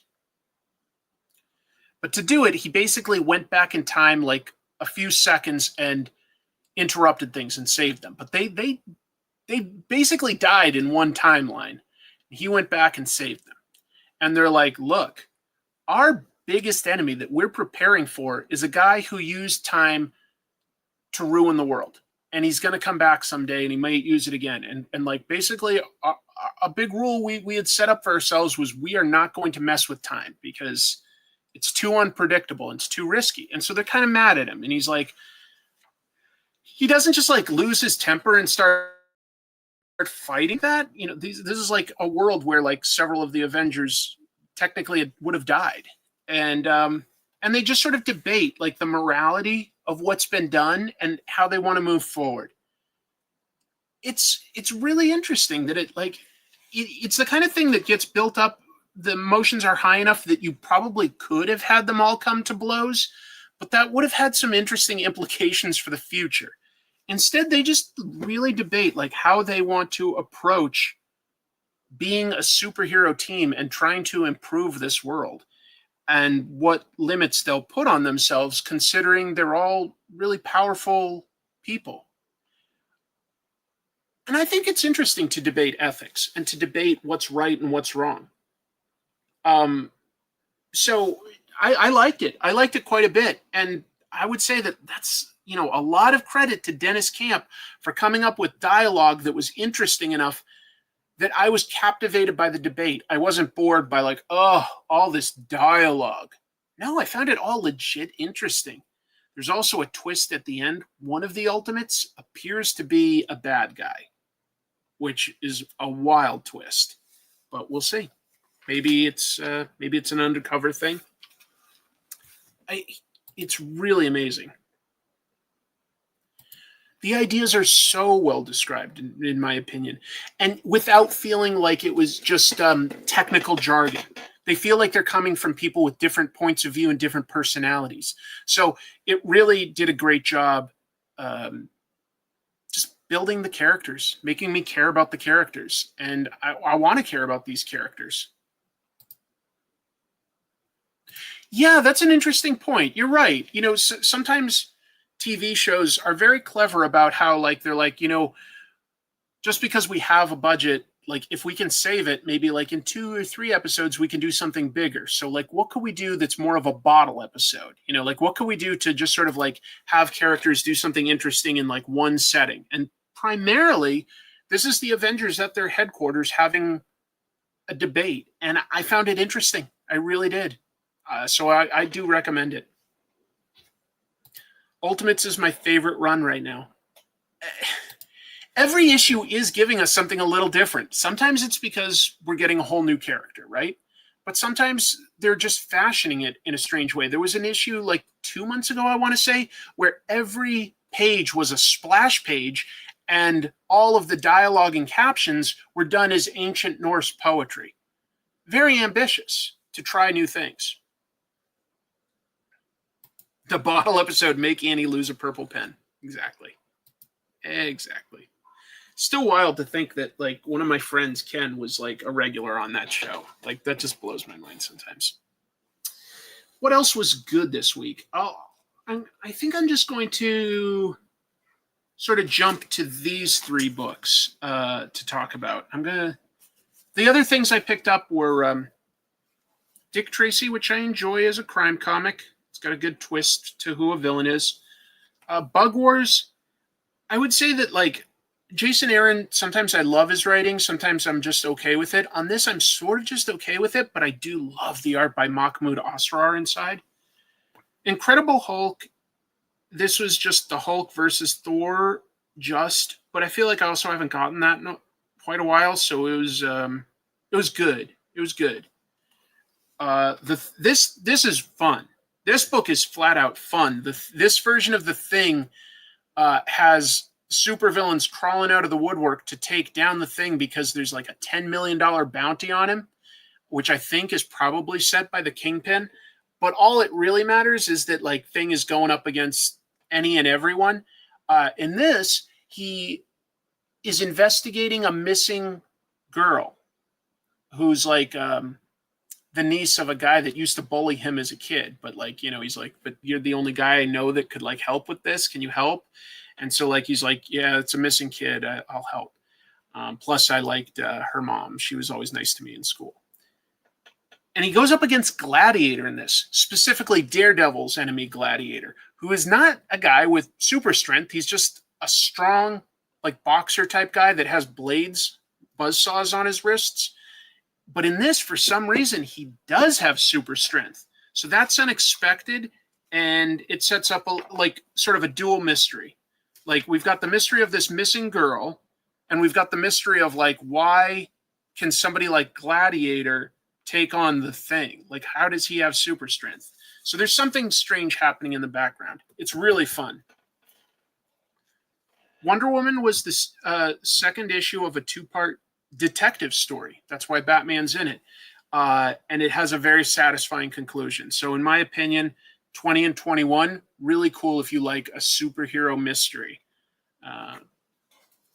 But let me get to these. And I have a little less to say about this one, but Redcoat was a blast. Issue 12 has Simon Pure, the main character, come into contact with a man known only as the Northerner. And Simon has taken like sort of just a little mercenary job during the Civil War to bring some secret plans to somebody in the South that would allegedly like help them win the war. The Northerner is doing everything he can to stop that. He appears to be from the future because he's got a sack of modern guns that he takes with him. Let me see. Yeah. See? He just pulls out 2 Glock 9mm here. And everyone's like, what are those? And he's got like grenades and stuff like that. But here's the thing. The guy that he's after seems to also have that kind of weaponry. So I don't know exactly what Northerner's story is, but it is fun seeing like somebody from the past just totally not understand modern technology. And it looks like there's a bit of a behind-the-scenes time travel story going on, implying that there's a way that the South could have won the Civil War, which would have been bad, I think. I'll go out on a limb and say that would have been bad for the country and the world. The Northerner's likeness is definitely Will Smith. Maybe it is. Let me take a look. I don't know if it's a 1-to-1. I think a lot of times, like Brian Hitch takes an actor and he does model it, but I don't know if that's quite a 1-to-1. The eyes don't really give me Will Smith vibes. But it's maybe. I really enjoy this book, though, because Simon Pure, the titular star of the book, he's a bit of a screw up. You know, he really, his heart is ultimately in the right place, but he himself doesn't think it is. He thinks he's more of a scumbag than he is. He's a little better than that, but he isn't great at too much. He's a little bit of a coward. He just happens to be a guy that accidentally became immortal. Anthony Mackie. I don't know if I see that either. Do you guys see? I feel like sometimes Simon Pure, that the template is a certain actor. Who was the actor who was the star of Sons of Anarchy, and he was the star of the first Pacific Rim movie? Charlie Hunnam, maybe? I feel like he sort of uses that, but not like tracing it. But I look at that and I go like, that looks a little like him. I don't know. I like a hero that's such an underdog because he not only doesn't have the skills all the time, but he doubts himself. He really doubts himself. He's better than he thinks he is, but he doubts himself. And that, yeah, a reluctant hero is pretty interesting a lot of times. It's a fine line. It's a fine line. You could have a reluctant hero that legit gets annoying because they whine. You know, like if C-3PO was the main character of all the Star Wars movies, we might hate him instead of being like a bit of the comic relief. But a character who doubts themselves but still sort of steps up when absolutely necessary, you see that there's potential there. And I like that. It's really threading a needle. You guys do think he looks a bit like Charlie Hunnam. Okay. It's not a good look to be randomly naming black people. That's fair. And we should be careful. You're right. People were, I think, just trying to guess what kind of inspiration Brian Hitch might be using. I don't really see Will Smith or Anthony Mackie. And so, like, I agree. We should probably keep it there instead of just trying to guess at actors. But I do see a little of Charlie Hunnam sometimes, but not all the time. Like, I look at this and I don't think that that's really him. But I think that there's a little bit of that character baked in. I'm a reluctant hero? I'm not reluctant for anything. I'm a hero. Yeah, that's true. Han Solo was reluctant, but he was also cocky as compared to being full of self-doubt.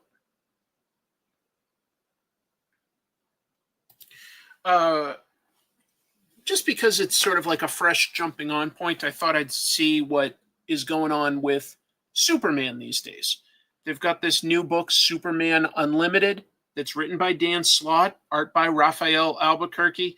And then, I don't know, this variant cover was on the newsstand for the same price as the regular issue. So I was like, yeah, that's kind of fun to see James Gunn and David Corenswet on the cover. So I got that. I like this. It reminds me a little bit of Silver Age, but with modern storytelling sensibilities. Superman basically gets called because the Justice League has found this humongous meteor approaching Earth that could be devastating. And Superman's like, no problem. I'll divert it, you know? And they're like, our readings say that it's like this super strong metal. He's like, no problem. So he goes at it super fast. He busts into it, but here's the thing. It was a trap. We don't know who it's a trap from. But there was just like, it was basically hollow inside with like this tough metal exterior. Inside is kryptonite, a humongous amount of kryptonite. And now it's still coming at Earth. Superman basically puts his life on the line, and we get like most of this issue is sort of flashbacks of his life because he's seeing his life pass before his eyes, and gives us all the big key moments. If you've never read Superman before, it catches you up to who he is and the very important moments in his past, his origin, his meeting and marrying Lois, having a kid, stuff like that. And then he basically thinks he's going to die, so he makes one last play to divert the kryptonite from Earth. And then he passes out. He does wake up at the end, and there's a twist to what's happened. But basically, this kryptonite is going to change the world. It's because it's not poisonous, apparently, to humans, but it's still an energy source. So it's allowed for a lot of new technology very quickly. And now all of the other sort of Kryptonian heroes like Superboy and Supergirl and stuff like that need to know that like they could be going out there and going up against, a small-time crook, but there's a good chance he may have kryptonite bullets now or something. So they all have to be a lot more careful. Albuquerque was the original choice to draw Absolute Superman. You are correct. Unfortunately, there's been a heck of a lot of flooding down in Brazil, and he opted to use a lot of his fellow Brazilians. So he wasn't available for that, and Rafa Sandoval took over. But I guess now he's got some more time, and so he's doing this. And it's good art. Yeah, it's good. I like this. This cover is by Dan Mora, to be clear. The interior art is Rafael Albuquerque. And it's got good classic superhero stuff, saving people, going on patrol and just helping people. But it may seem like, kryptonite's a weird thing. Kryptonite's a weird thing, I guess, is what I'm getting at. It almost seems too easy sometimes as a weakness. It's just like a thing that makes him instantly weak or dying. But at the same time, you've come up with a hero who can do almost anything, and you got to put that in check somehow. They've come up with a few rules over the years. He needs the yellow sun to get his powers. If he's not getting the yellow sun, no powers. Magic. He has no super abilities that are, really able to do anything against magic. So he's got weaknesses, but really, kryptonite is the one that can bring him down to somebody else's level. Lex Luthor is still just a man, ultimately. But he could kill Superman with kryptonite. It's okay. The idea of there being tons of kryptonite is a game changer. Let's see if it works. It's an interesting plot point if it gives us good stories. Is it going to change how Superman and his family do their job of being a superhero? Is it going to change that? We'll see. If it changes things enough and it gives us some new story material, totally for it. Don't mind at all. And I like that it's intentional. It wasn't just like a random kryptonite chunk landed and the bad guys got it. No, somebody disguised this and sent it to Earth. So they were definitely intending to do this to Superman. And that's a cool underlying mystery. I want to know who had the power to do something like that and why. Like, what is their ultimate end game? I like that. Yeah, exactly. Almost every superhero has some sort of a weakness. And the original Green Lantern, he could do anything unless he came across wood. Or then the second version, if he came across the color yellow. That's very vague. You say that's the best Green Lantern weakness. I feel like that's weird, but whatever. I don't know. Well, you joke, but it hints that there's basically an island nation who's almost like maybe a dark version of a Wakanda that has vibranium, but is making lots of technology and maybe run amok with kryptonite. K phones, exactly. We jump from I to K phones. I guess the last book I'll talk about this week is Robo Wolf by Jake Smith. And when I saw this, I go, well, that speaks to me. I'm very much a fan of that synthwave aesthetic. It's not really how the 80s was, but it's definitely inspired super strongly by a lot of 80s culture, the music, the fashion, even the sort of filmmaking style, I would say. And so I looked at that and I go, oh, that might be for me. That really might be. And then I go but maybe that's just sort of a one-trick pony, right? Maybe that's just a little joke. Maybe I don't want this. And I go, what the heck? I'll go for it. I'm glad I did. It's actually quite funny with some very diverse personalities. Not everything makes sense to me yet, but that's okay. There's this squad of 4 people. Robo Wolf, who is literally a robotic or cyborg werewolf, but he's actually like really friendly and chatty. There's Lance, I want to say, who's just this drug addict, like piece of shit, and he seems to have had his head cut off, and now he just goes around with a floating skull. Don't know what that's about yet. There's Zuki, short for Suzuki, I believe, and she's just sort of always looking for like a heist, a crime to pull. She wants constant action. She's like an adrenaline junkie.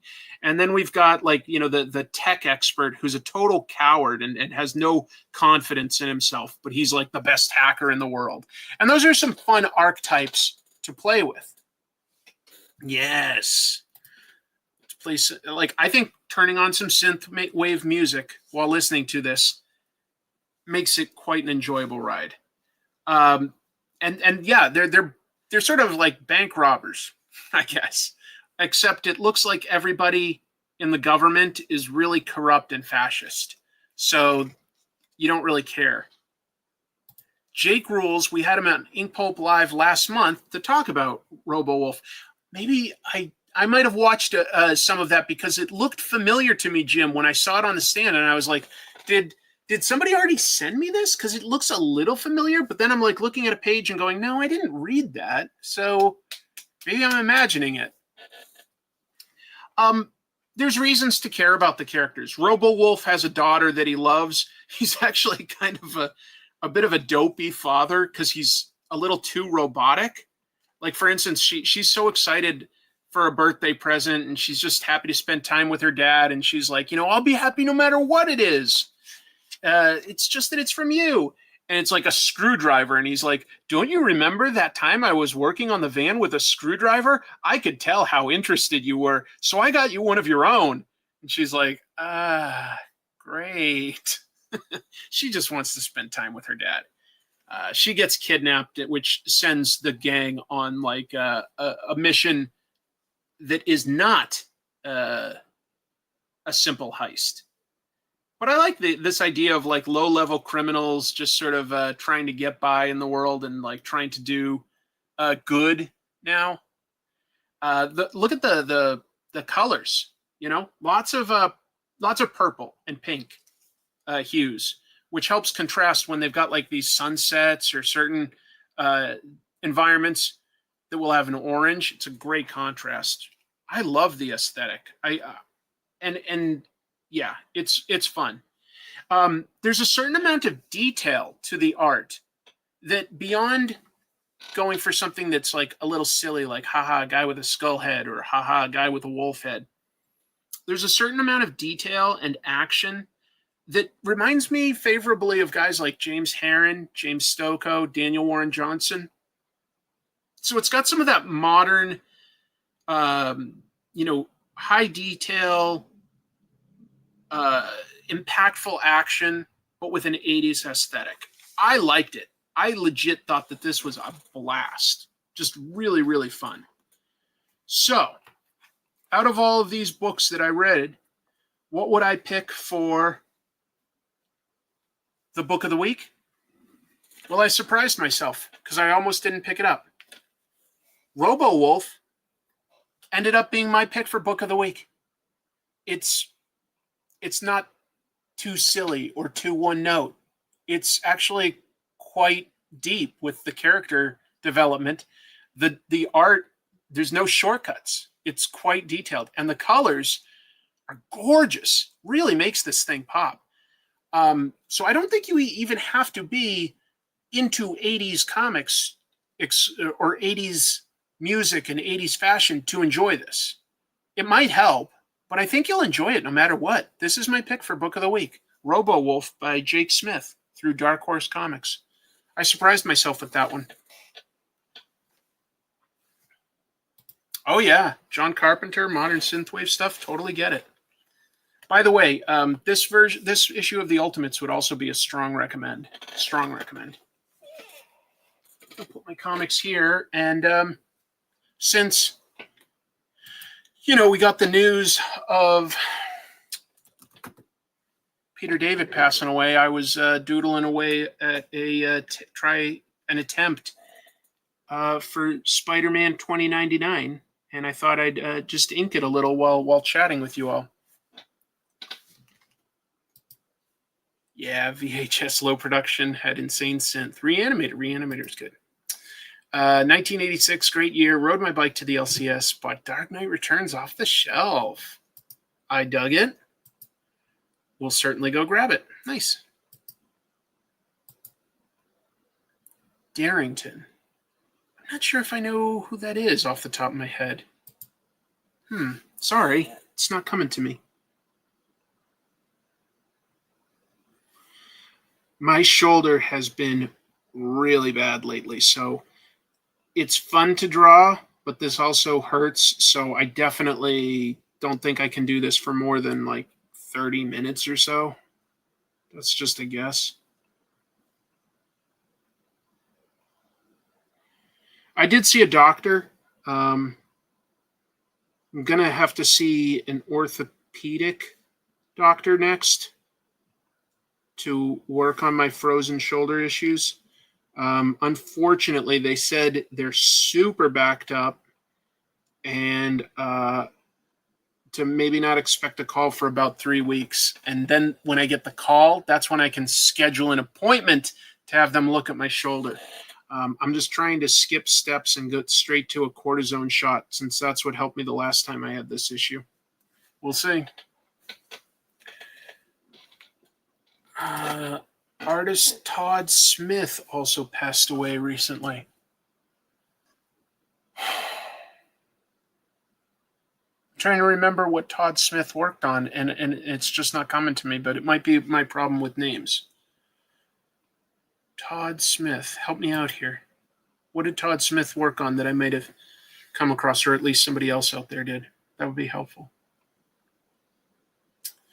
Which Batman is that on the top left of the shirt? Here? This is Giant Batman. Over here is, I want to say Mind Control Batman, and an Alien Batman, Old Batman, Robo Batman, Regular Batman, Scottish Batman. Did I say Rainbow Batman? Pro Wrestler Batman. Scuba Batman. Good stuff. Yeah, I had it before, and it was the only thing that helped. Todd was a pitch hitter of all sorts of books. I think Elvira was his big project. Okay, then I've probably read it. I did not pick up Resurrection Man. Is it good? He was on Omega Men? There's a good chance I could have read that. I read some of it. It wasn't my favorite of what he worked on, to be honest, but it was decent. I guess I just was really hung up on the idea of like, I liked the original Captain Marvel, didn't want to bring him back, and they weren't, but it was sort of felt close to that. But it did have some good sci-fi ideas to it. So, yeah, just not my favorite. But that's also because of how many comics Peter David worked on that I absolutely loved, you know?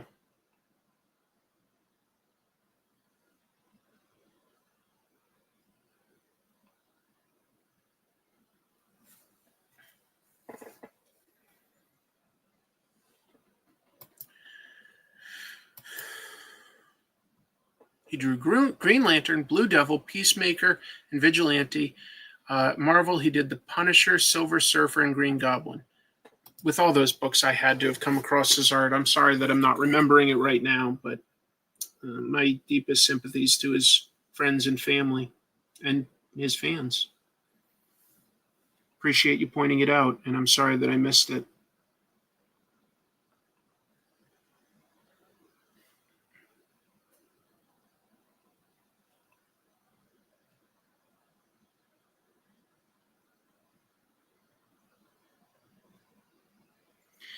Did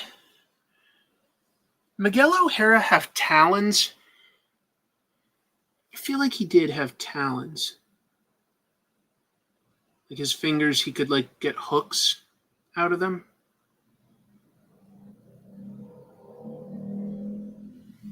Having trouble remembering for sure.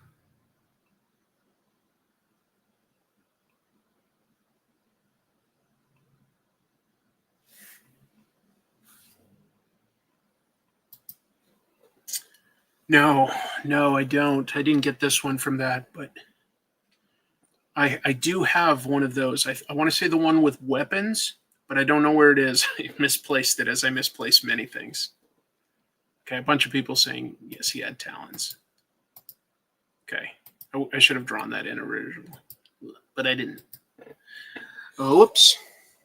I'm just getting the broad outlines because a lot of this suit is in black. Or it's been argued and debated. Like some people say, no, it's supposed to be blue.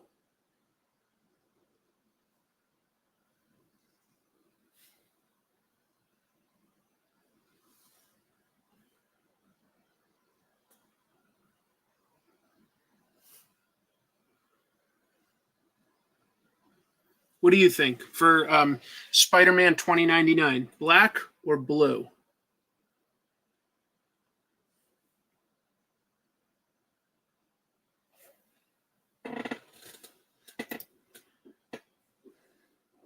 Yeah, this isn't like the easiest book costume I think to draw over and over. When I looked at his skull spider on the chest, I was like, this isn't easy. Blue. Yeah, it might be. Black with blue highlights. Blue. I guess I mentally pitched him as kind of a midnight blue. Black suit with the neon lights of a future city highlighting it blue. Dark blue. Which artists depict nose hair? I don't know. Robert Crumb, probably. I don't know that he didn't see a dime. He obviously didn't become wealthy off of it. I hope he got something. I mean, that's his character, you know? I really do like the Tombow brushes, and lately I've been enjoying these. They're by Kuretake, Mangaka Flexible Fine. I like it.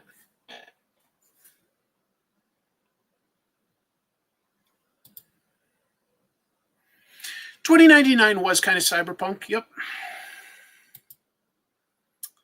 The characters in universe described him as black. Interesting. But they wanted to show highlights. Black with blue stylized highlights, but I'd consider dark navy blue. See, I always thought of Venom as being a black suit and he was colored blue to show highlights. But I legit personally thought of the Spider-Man 2099 costume as just being a dark blue, not a black with like shades of blue just to show highlights. I thought of it as legit blue. Marvel and DC for that record, for that matter. Bleh. Vanessa.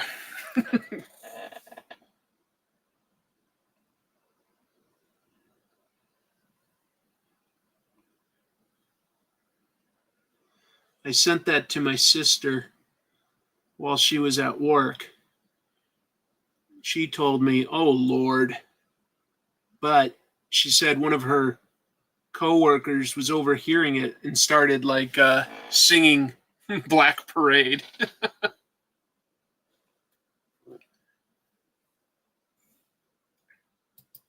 Rick Leonardi was definitely the first artist on the book. Did he design it? Probably, but I don't know that for a fact. I didn't look it up. Yeah, it looked great. I think that was some of Rick Leonardi's best work, and I don't say that lightly. I really don't, but I think it was some of his best work.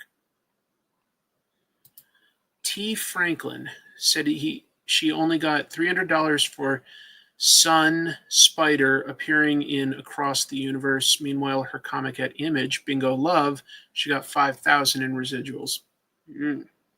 Working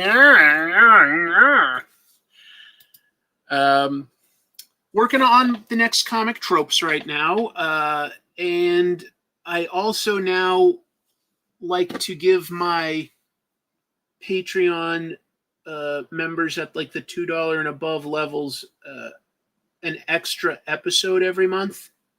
So pretty soon I'm gonna upload a vote so that they can get their 2 cents in on which of 4 options they'd like me to make an extra episode about. Last month, they voted for me to do one on U.S. Agent. So that was the exclusive for May. And then I'll decide what options to give them for June.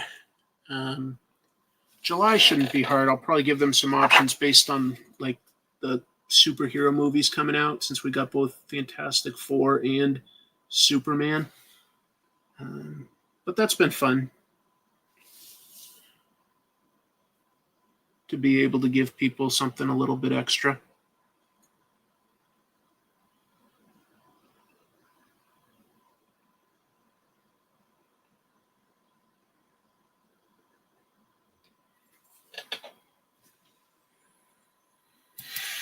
There's a 3-hour video about Marvel 2099 that came out last week.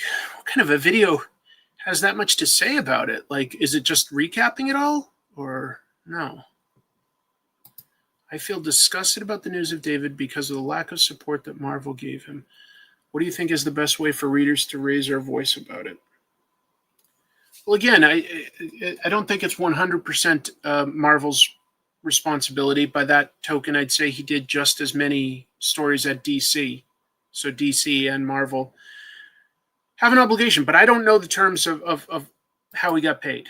You know, what I do know is how broken the medical care system is, and his family was just drowning in debt, medical debt, which you could be a rich person and drown in medical debt. Like I told you guys, my wife was in the hospital here for it might not have been 6 days, it might have been more like 5, but we got like a $60,000 bill. Like in less than a week, 60,000.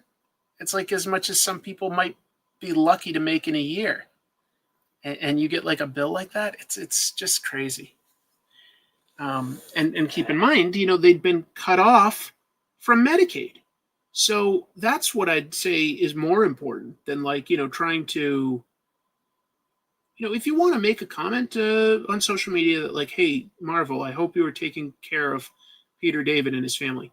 That's fair. But I think that there really is a bigger issue here where we have to say, how does somebody like this with money and funds, but like also some serious medical issues, get completely cut off from insurance, like to the point that he and his family have to go to create a GoFundMe. That's more important and something that could like affect any of us. Whereas we're not all professional Marvel and DC employees. Exactly. Like if we say like the way to get Marvel to take care of Peter David is to boycott them, it's like, yeah, if you organize something like that, maybe they would listen and change, but would that really affect a long-term change? I don't know. I think that the issue is bigger than that, and it becomes about the economics of comics making and deciding instead to support the comics and creators that you like with your dollars.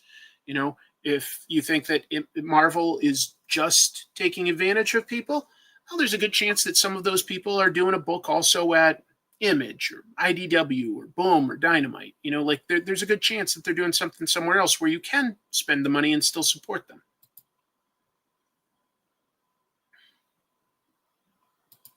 Oh, it is a recap. Recaps don't really interest me too much. Support Medicare for all. Enough is enough. Thanks for the $2. That'll go to our medical bills soon enough. So, I'm not saying that you're wrong. I hope you understand that. Like, I'm not saying that there's anything at all wrong to go after a big company like, I wouldn't really even go after Marvel or DC so much as I'd go after, Disney and even bigger, the Warner Brothers conglomerate. That's where you got to like make your voice heard. And if we boycotted all the Marvel comics, guess what? Disney really isn't going to feel that pinch. They might shut things down, but they're not going to go like, whoa, we better change things. So you got to do a boycott, if you're going to do a boycott, at a much bigger level.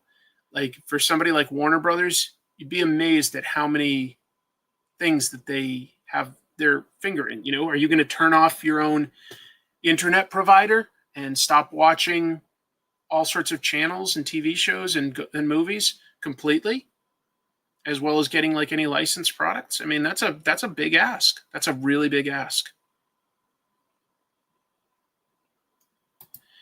If you want to argue that the biggest problem is crappy contracts, I got to say, I think we're at a point where it's easier than ever to do a book at a different publisher. There's a lot of publishers out there. It's not too hard to do crowd-funded stuff anymore, or put it out online somehow. How is your bill $60,000? I would imagine you hit any deductible amount. Oh, excuse me.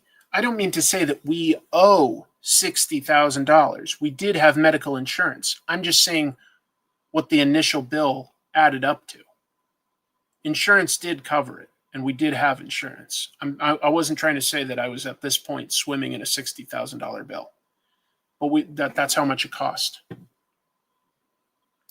That's all I'm trying to say. I'm open to different points of view and listening to information, but I think that the biggest issue is the healthcare system, not necessarily how creators are compensated. Because keep in mind, Peter David did work for up and through 2024. He was working for Marvel and DC. He worked for both of them his entire career, and I don't think he did that going like, I'm getting screwed here.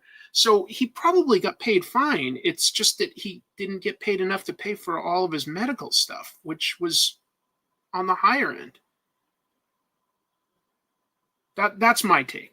I'm not saying that Marvel and DC are perfect or good guys, but I'm saying I don't think that they're the biggest part of the problem, honestly. I really don't.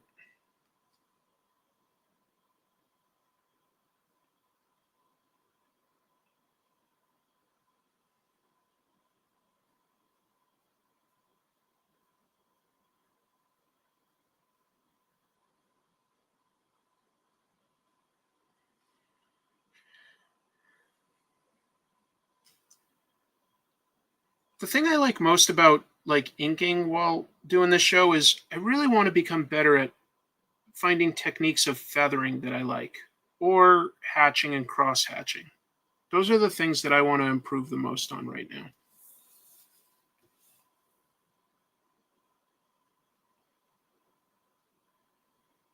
And I should probably test out some more tools. I should probably go back to using a few more brushes and quills and see what I can do with that. It's probably been too long since I've messed around with them on a regular basis. But I do appreciate you guys staying here and chatting with me while I sort of work on practice. Oh yeah, there was like a long period of time where I drew almost exclusively digitally. I would like really zoom in and add like a lot of detail. It's fun. I don't think I know who Alex Graham is. So no, I definitely didn't see whatever the debacle was. Fight for better wages plus benefits. We're Ultimates 3.0. Yeah. Oh, Sean Crystal's really been inspiring me lately. He really is. I liked one thing that he sort of gave away as like a hint that he says is going to be in this book of his, teaching art, Cyan, it's called. So if you want to look up Sean Crystal, Cyan, that's his next book on drawing techniques. But I liked how he talked about the paper that he likes to use, which I use a less common paper for drawing in comics. I just like Paris paper. I feel that like I like how smooth it is. I like the way it takes a brush. But Sean also uses a lot of brush pens, and he uses a Bristol with the vellum, like a lot of tooth to it, and it gives him that great sort of dry brush, like at the end, like sort of fades out. I really admire it. I should let him know. I shouldn't just say this stuff. Like I should let him know. But yeah, I really admire what Sean's doing these days. Oh, you know what? That made me think of my friend Jim, because they're best friends. Jim not only does a bunch of ink pulp stuff with Sean, but he has his own YouTube channel now. And the last sort of episode he did was this massive look back at the 30-year history of his book.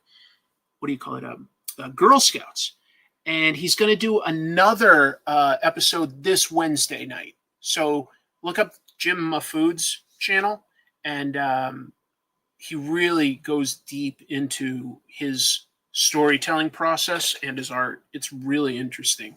Legit. Just got out of work. Wanted to wish you a good evening. Very sad about the passing. Yeah. Thanks for stopping by. Appreciate that. Oh, sure. Hal Foster. Gosh, what a genius. What a genius. Still that art holds up so well. Vellum Bristol is also your choice. I should mess around with it a little bit more. Also, that is a tough question. That is a tough question. How do you have better self-esteem? And I'd say you have to do something. You have to figure out what makes you happy, first of all, and what can make you proud of yourself. And also, make sure that you really are surrounding yourself with positive people that are good for you. And that sounds simple, but it's important. It's really important to go you know what? This person is not good for me. I should stay away from such and such a person. You've got to make some tough choices sometimes. Nobody wants to be alone, but we shouldn't be with people that make us feel bad or stressed out, even if it's family. So I think it's finding out what makes you happy and finding a way to be proud of yourself for engaging in that. And I'd say try not to find all of your self-esteem out of the work that you do. Find something that you do well, that you think you do well, and be proud of it.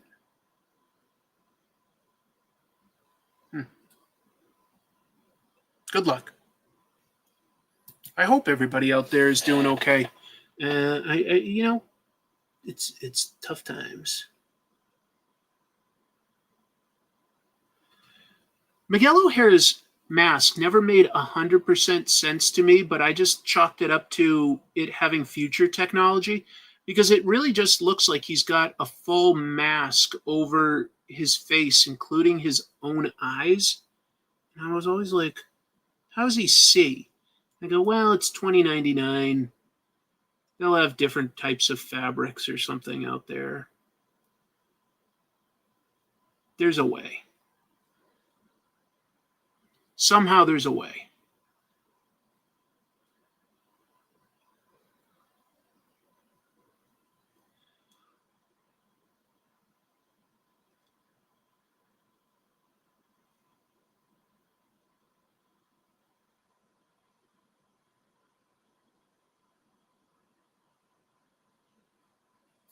What else is being said? It is something we give each other, which is why I say, try to make good choices about who we keep close to us. It's not easy. Don't always have, pick of everybody, but we've got to take care of ourselves. Yeah, be the best you can be. And you know what? Here's one of the worst things I think we can do for ourselves in general. Basing our self-worth on our job, because that's just not healthy.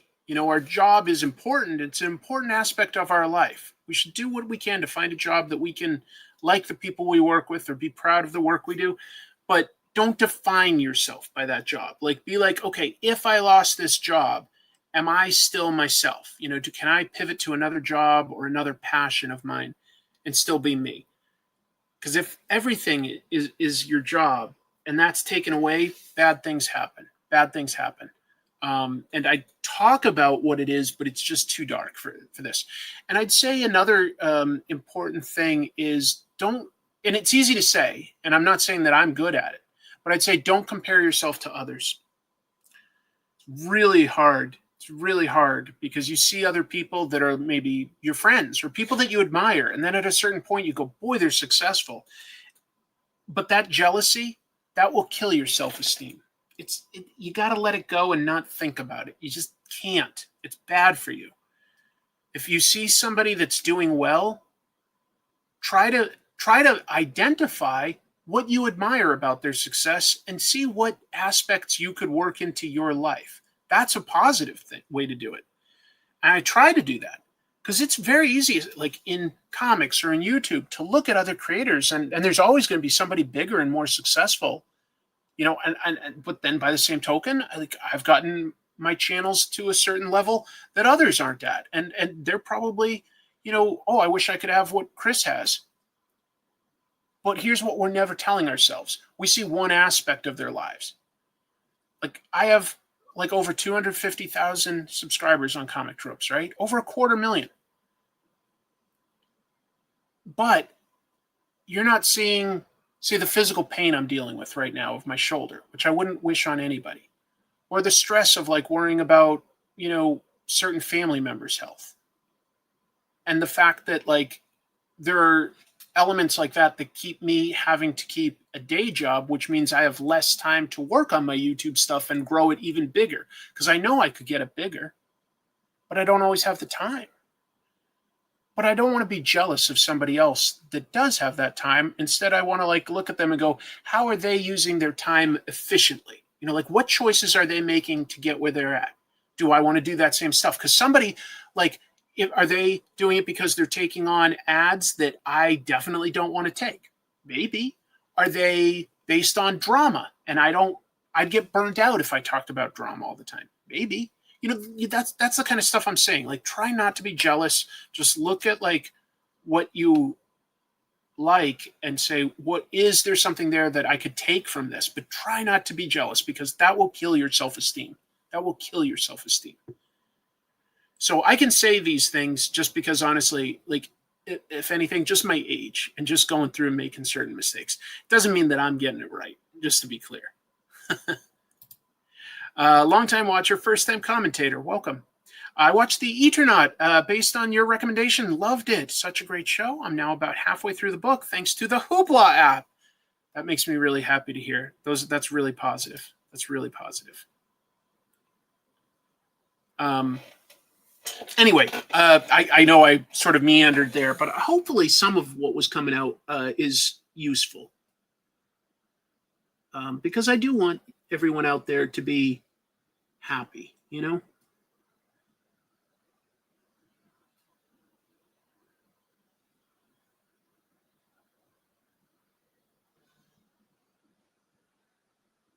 I'm getting hungry, I just realized. Oh, I will say one positive thing is it's only been a week, but I've been taking my health more seriously. I haven't I've only been having water or the occasional sugar-free caffeinated beverage because I do like caffeine, but no sugar, no juices, no that's easy. I don't really have soda or juices, but no snacks unless it's super good, a carrot, cauliflower, maybe just plain popcorn. I'm trying to take care of my health. I want to lose some weight and be healthy. I don't know, probably the last 2 nights I've just had a really nice salad and Chrissy has been kind enough to make those, but tonight I'll probably make my own unless she's doing something. I don't know. Yeah, so I'm trying to do that.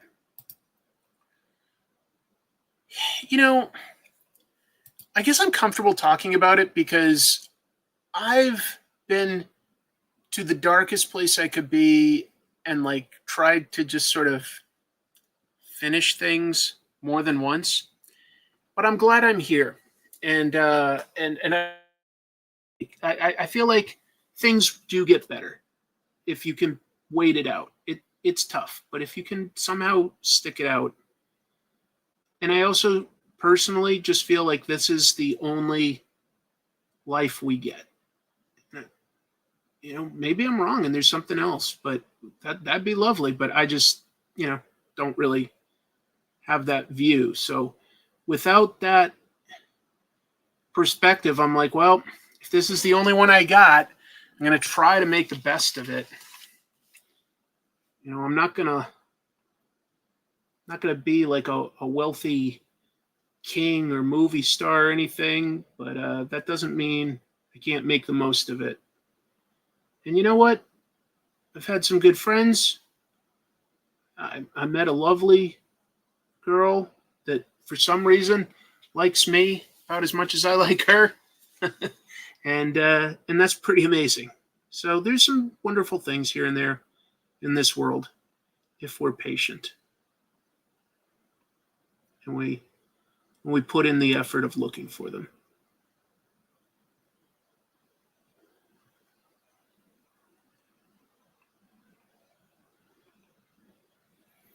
Yeah, this is a complex character design. I'm starting to realize I'm going to throw down a bunch of blacks, but I really, if I want to do this right, have to map out quite a bit of his mask and his skull design. And that must have been some really hard work for the artist every month.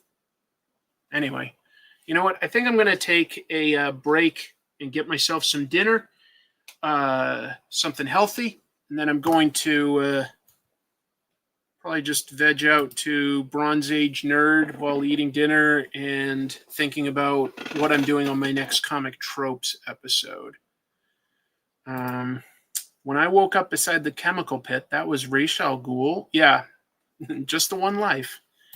There is a life after death, but it doesn't belong to us. Oh, that's not. Let's see.